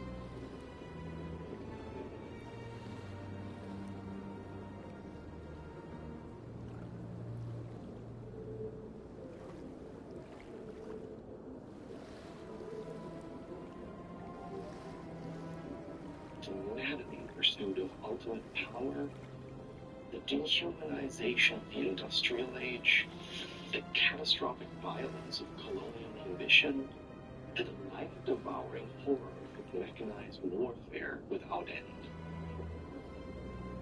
The Amnesia games are, one and all, Lovecraftian masterpieces, while also being incredibly reflective of the most pressing socio-political issues of the era in which the real life Howard Phillips lived. And yet, these were matters that the man barely addressed in his own works. Now, some of you are screaming the obvious question.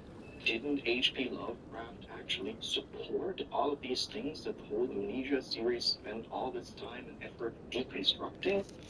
The answer is yes. For a time, he did. Lovecraft was a deep believer in science and industrialization as yardsticks for human progress. He was a staunch proponent of scientific racism and eugenics, and he was an early admirer of Benito Mussolini and fascist Italy. Lovecraft was an exemplary man of his time in all ways, both positive and negative. It's also true that after living through the Great Depression and the Hoover presidency, Lovecraft swore off his beliefs in the merits of race science, aristocracy, and empire. By the end of his life, in 1937, he was a dyed-the-wool New Dealer, Nazi hater, and supporter of FDR. We believe in social security. We believe in work for the unemployed. We believe in saving homes. For us, our hearts and hope to die. We believe in all these things. This history and context is often set aside or ignored in debates around Lovecraft's racism, which is a damn shame because it's yet another example of the absolute timelessness of the man's life and works. Lovecraft himself was living proof that robust social democratic programs are one of the most effective means of organizing people out of racist supremacist ideologies. Which seems like a pretty important point that Western liberal politicians might want to take to heart these days. Just saying.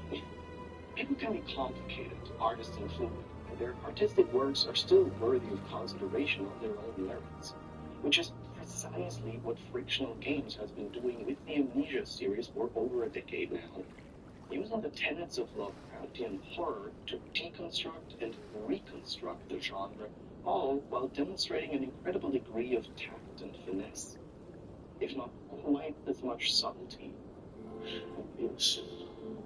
Innocent and as children and men and gassed and starved and beaten and murdered and enslaved. This is your coming century.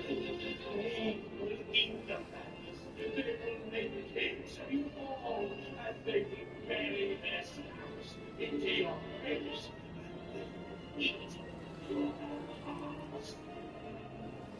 Hell yes, subtext is for cowards. But all of this is almost tangential to the larger point that the Amnesia games so beautifully illustrate.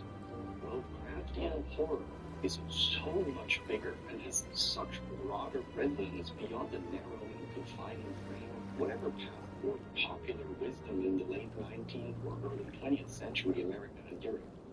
And in much the same way, the Amnesia games have so much more to offer beyond their position in the popular and public consciousness as the 2010s YouTuber Scream Factory. Like I said back at the start of this video, this series is just as vital for what it has to say as it is for what it does and how it does it. Ultimately, what all four of the Amnesia games and the narratives demonstrate is that Lovecraftian horror is just a static and fixed thing eternally trapped in amber. It contains within itself an entire worldview and analytical framing, defined every bit as much by this integrated approach to a philosophy of horror as by the subjects and mechanics of its storytelling. The legacy bequeathed to us by Howard Phillips is that of an... Damn, I had this many points and I still haven't used them. No wonder. I'm so sorry. I'm retarded. ...with each new era, Forgive reflecting our me. own human frailties and fears right back at us, as the best horror always does. As the narrator of the Call of Cthulhu portends in the story's final sentences, who knows the end? What has risen may sink, and what has sunk may rise. loathsomeness awaits and dreams in the deep, and decay spreads over the tottering cities of men.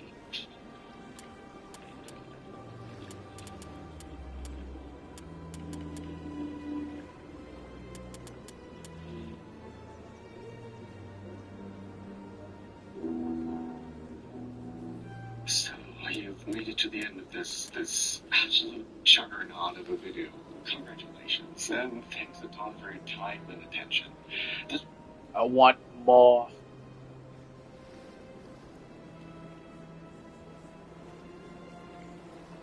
Sorry, I'm watching these YouTube videos, so like If you play games without on the side. you're missing out. It's so easy, anyone can do it. Mods let you play games in a whole new way.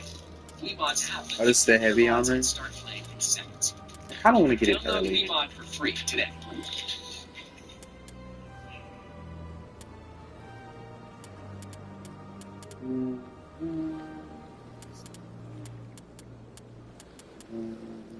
Not everyone's life runs in straight lines. At Sophia, we get that. Our flexible, affordable, self-paced, college-level courses help thousands of people just like you complete their degrees for only $99 a month.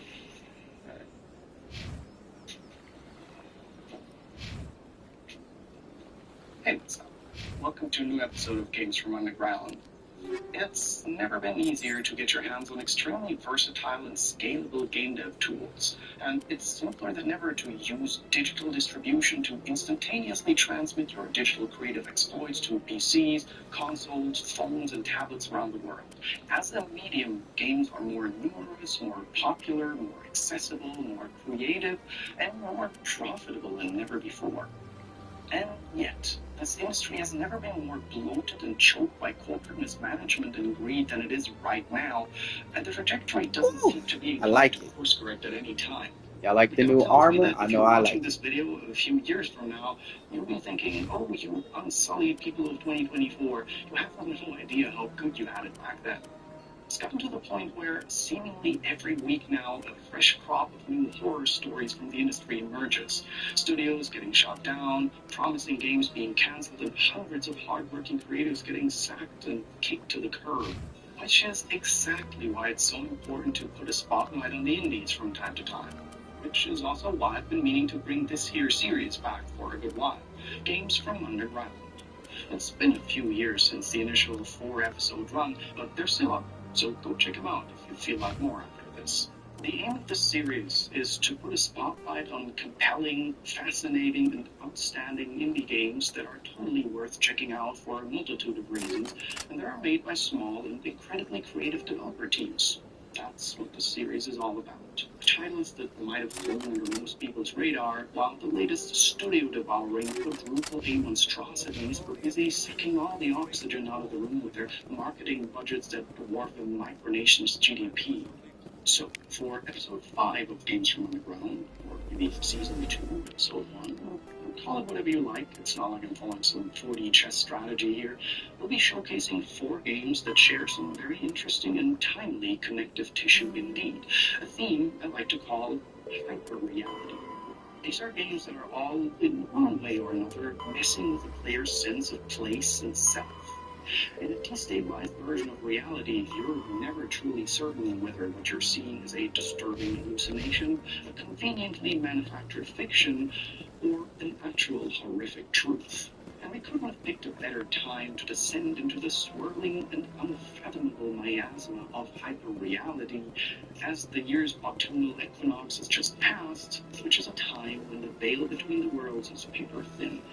So what better way to kick off our first pick than jumping into the passenger seat of the 1981 Dodge Diplomat of one very special Agent Dale Bartholomew Cooper. I have no idea where this will lead us. I have a definite feeling it will be a place that will get straight.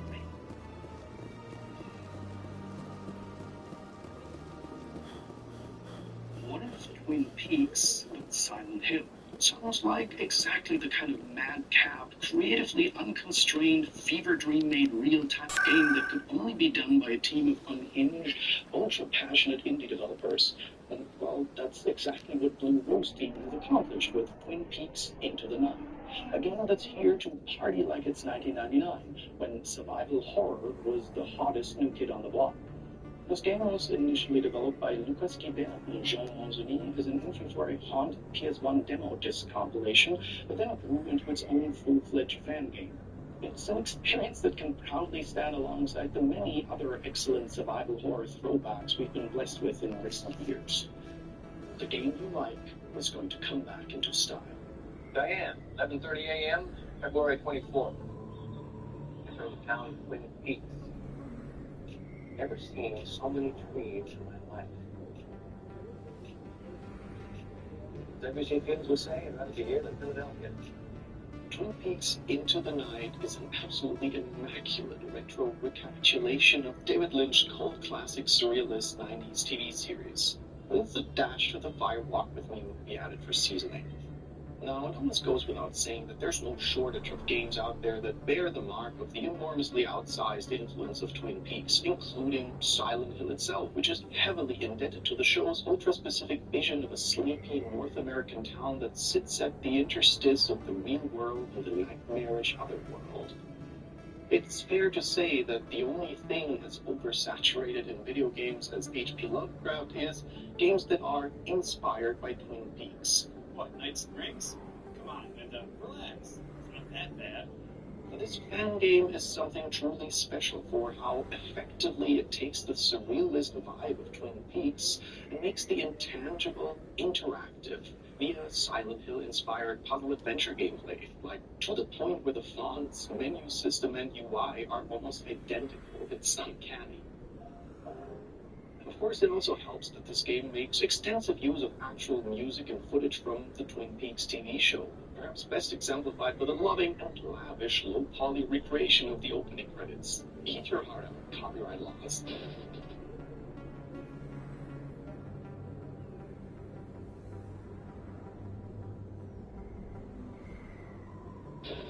Naturally, the player assumes control of the show's protagonist, that paragon of positive masculinity and all-around heartthrob, baby girl Kyle MacLachlan, aka 1980 Paul Atreides, aka Special Agent Dale Cooper. Like the classic early 3D games of yore, Into the Night uses fixed position camera angles to anchor the player in the world, creating a strong and immediate sense of place that does proper justice to the source material's absolutely exquisite cinematography. Just like your Harry Masons and your Jim Valentines, the nutty and low-poly character models of Into the Night hit that perfect hauntological sweet spot of appearing stiff and marionette-like when they're standing still, and also deceptively smooth and humanistic while motion. And working hand in glove with this game's fixed camera angles is the supreme quintessence of classic survival horror, and ultimate litmus test for true survival horror connoisseurs. Speaking of retro prestige, when I first started the game up, I was struck right away by yet another key detail that demonstrates that the Blue Rose team really committed to creating a true golden age of survival horror. Take a look at this scene. Can you see it? Here's a hint. This is just as much about what the game isn't showing you on screen as it is about what you can actually see.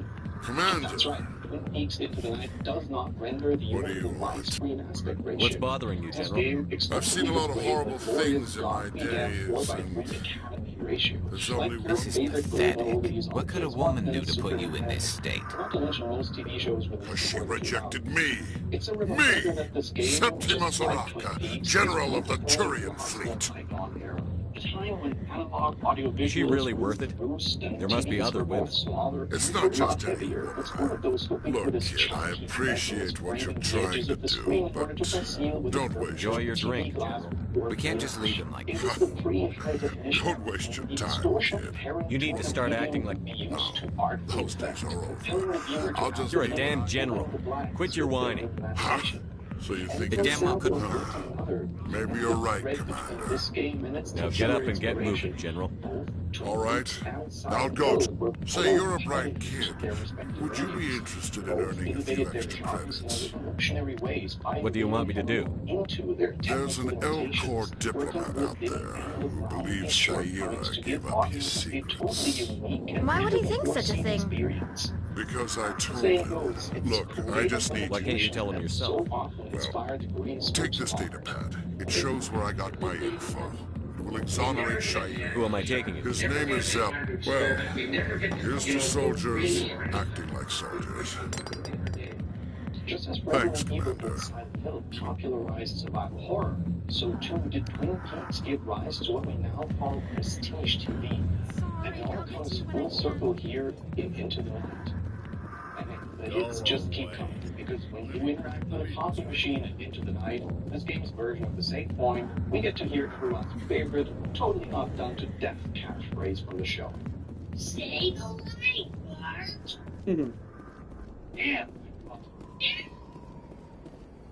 This standalone / playable teaser is supposedly just a small taste of what's to come, with Blue Rose Team saying that they intend the full game to cover most of the TV show's first season.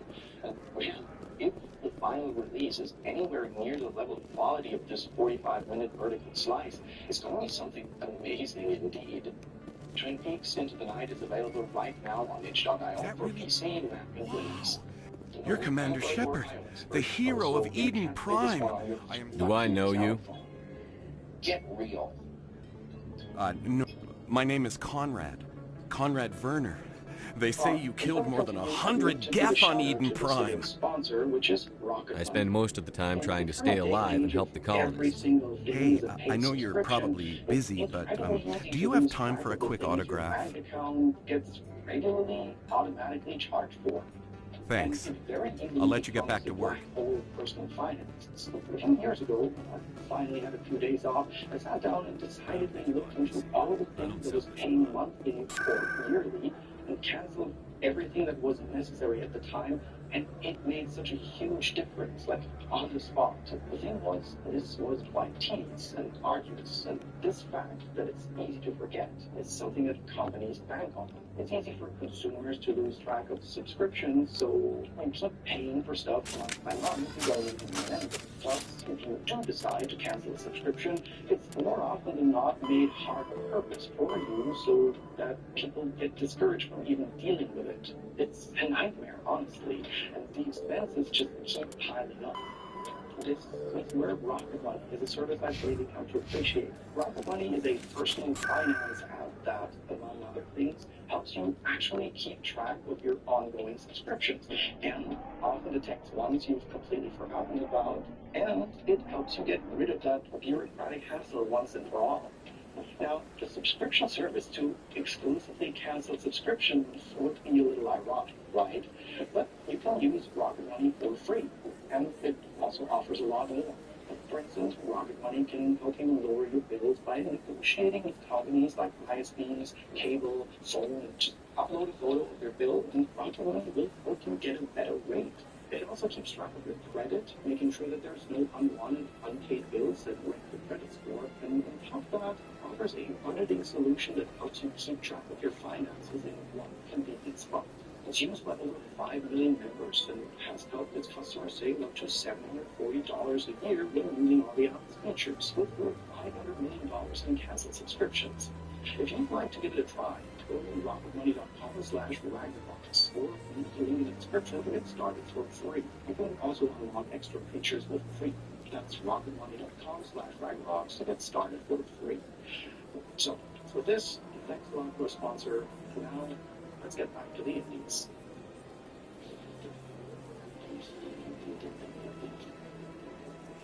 The Enigma trilogy is a riddle wrapped in a mystery inside of a really excellent psychedelic cyberpunk horror adventure experience. Intense, atmospheric, mind-bending. I could work my way through a whole list of adjectives and superlatives, but it still doesn't feel like quite enough to do justice to this fascinating series. These games are, one and all, intensely disturbing and poignant allegories for what it's like to feel stuck inside of a manufactured artificial reality, unsure of one's true identity, and without a clear path to freedom. Which is just a regular day in 2024. And since you're already deep into this little zone between reality and fantasy, let's switch things up a bit and collapse the limits of time and space.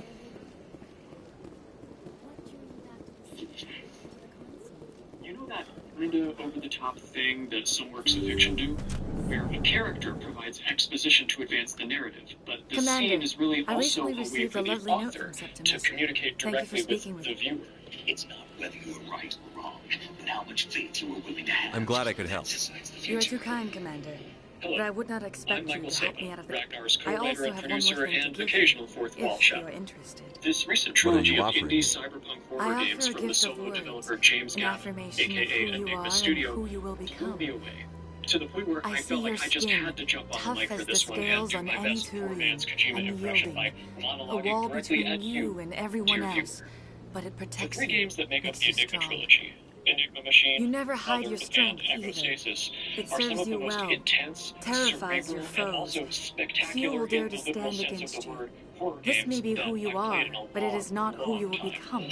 It only forms the basis for your future greatness. Now, at first glance, Remember the these Enigma words trilogy without could these easily symbols, be written Commander. off as a You have quite a gift, trend-chasing Kira. exercise in VHS Thank you. horror.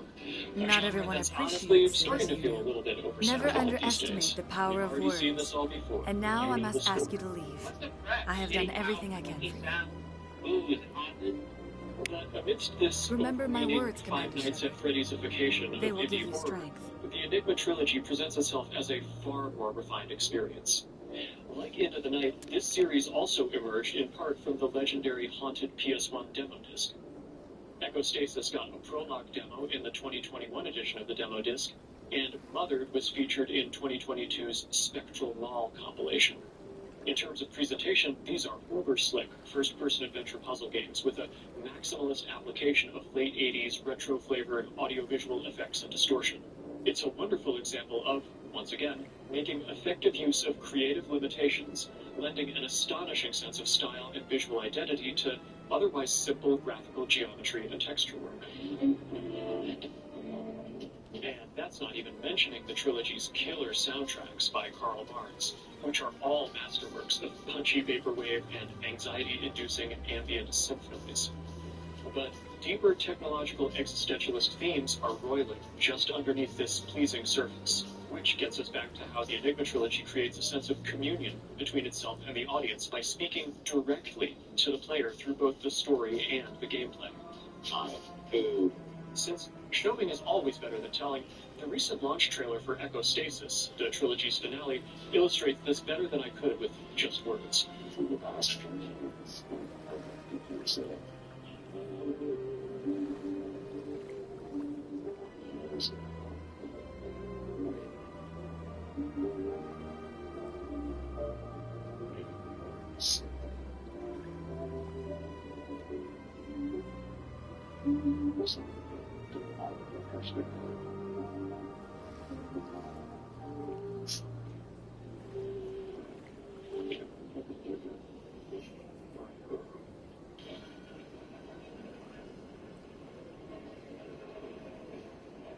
All of this makes sense within the context of the game's narrative.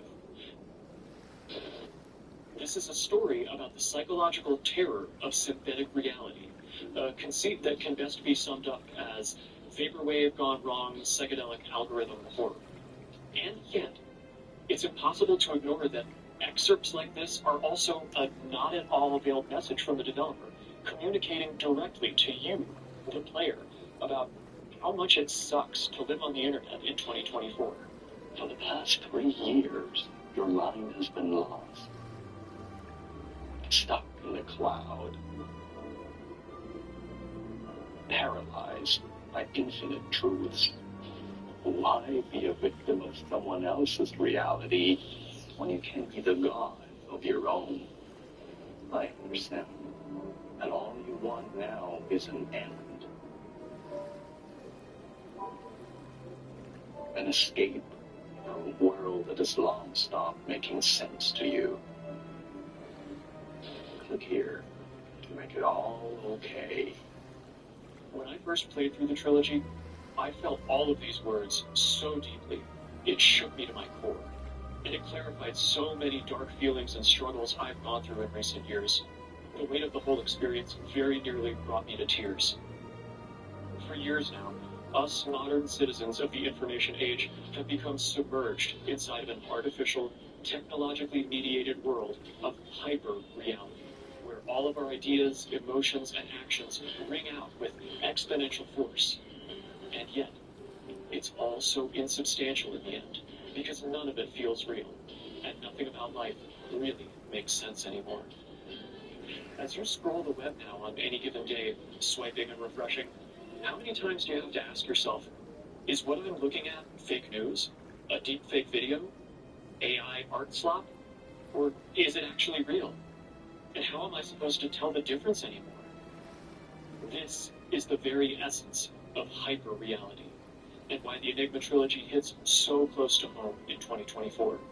This series sits at the exact intersection of the films of David Cronenberg, Baudrillard's Simulacra and Simulation essay, you know, the same one that inspired The Matrix, and the Adam Curtis documentary Hyper-Normalization. And these themes are further magnified and reflected within the trilogy's overarching narrative. The chimeric Enigma Corporation, after having pioneered next-generation android technology and artificial intelligence, has realized their crowning achievement with the Echo, a VR simulation which uses AI to algorithmically create and curate perfect, idealized, individualized realities for its users. The Enigma machine, the first game in the trilogy, is something of a proof of concept for both the mechanics of the games that follow and the larger story. As an aspiring Enigma raid agent, your job is to type bracketed keywords into a terminal to reveal a drip feed of story exposition, followed by sessions where you explore in first person an allegedly malfunctioning Echo. You're basically a glorified beta tester ahead of the product's wider rollout, QAing the world's deadliest version of the Day 1 patch. Mothered, a horror role-playing game, number 2 of the trilogy, takes a slightly different tack. At first glance, this more straightforward puzzle-adventure game has no apparent connection to its predecessor, aside from the judicious use of analog-style visual distortion effects. The player assumes the role of a young girl named Liana, who returns home with a bad case of amnesia after recovering from an unspecified major surgery, only to discover that her mother has seemingly been replaced by some kind of bizarre and horrific human-sized doll, capable only of jerky, marionette-like arm motions and equally stiff and robotic dialogue. Soon, you realize that absolutely nothing about this scenario is what it seems, including the role you, the player, were assigned. It's also worth pointing out that this game received a stealth sequel in the form of Mothered Home. After Mothered came out, but just ahead of the release of Echo Stasis, the developer stealthily, without putting out a press release or even so much as posting about it online, updated the demo version of Mothered that appeared in the 2022 Spectral Mall compilation. If you launch the updated demo after having completed the full game of Mothered, you'll unlock Home, an absolutely rip-shit psychedelic trip through the outer reaches of an artificial reality that's crumbling and de-resing before your very eyes. And finally, the trilogy finale Echo Stasis is where all of these themes, threads, and systems converge and combine. As the lead engineer of Enigma's Echo project, you find yourself trapped in their R&D center high atop their skyscraper HQ. Once again, you are entering bracketed keywords into a fabulously hauntological terminal, which drip feeds you the game's exposition and setting. Enigma Corp is facing a massive cyber attack, and the whole building has been placed under lockdown, which means the player is the only one who can save the 3 test subjects trapped inside prototypes of the company's VR bathyspheres. Doing so will require you to deploy Enigma's highly dubious and outright illegal Dreamscape Explorer, you know which what? allows you to initiate a not... I am. Yep. Yep. That just proved it right there. Yep. I am so fucking tired. Yep. I don't think I'm gonna be able to finish this. Not finish it, but like, I don't think I'm gonna be able to continue. But I'm definitely gonna continue tomorrow, though. I hope you guys enjoyed the stream. Damn, 4 hours, huh? Damn, I didn't even get to the damn Normandy yet. I've just been so distracted. Don't worry, y'all. Tomorrow will be better than this. But yeah, hope you enjoyed the stream, man. Yeah. Peace.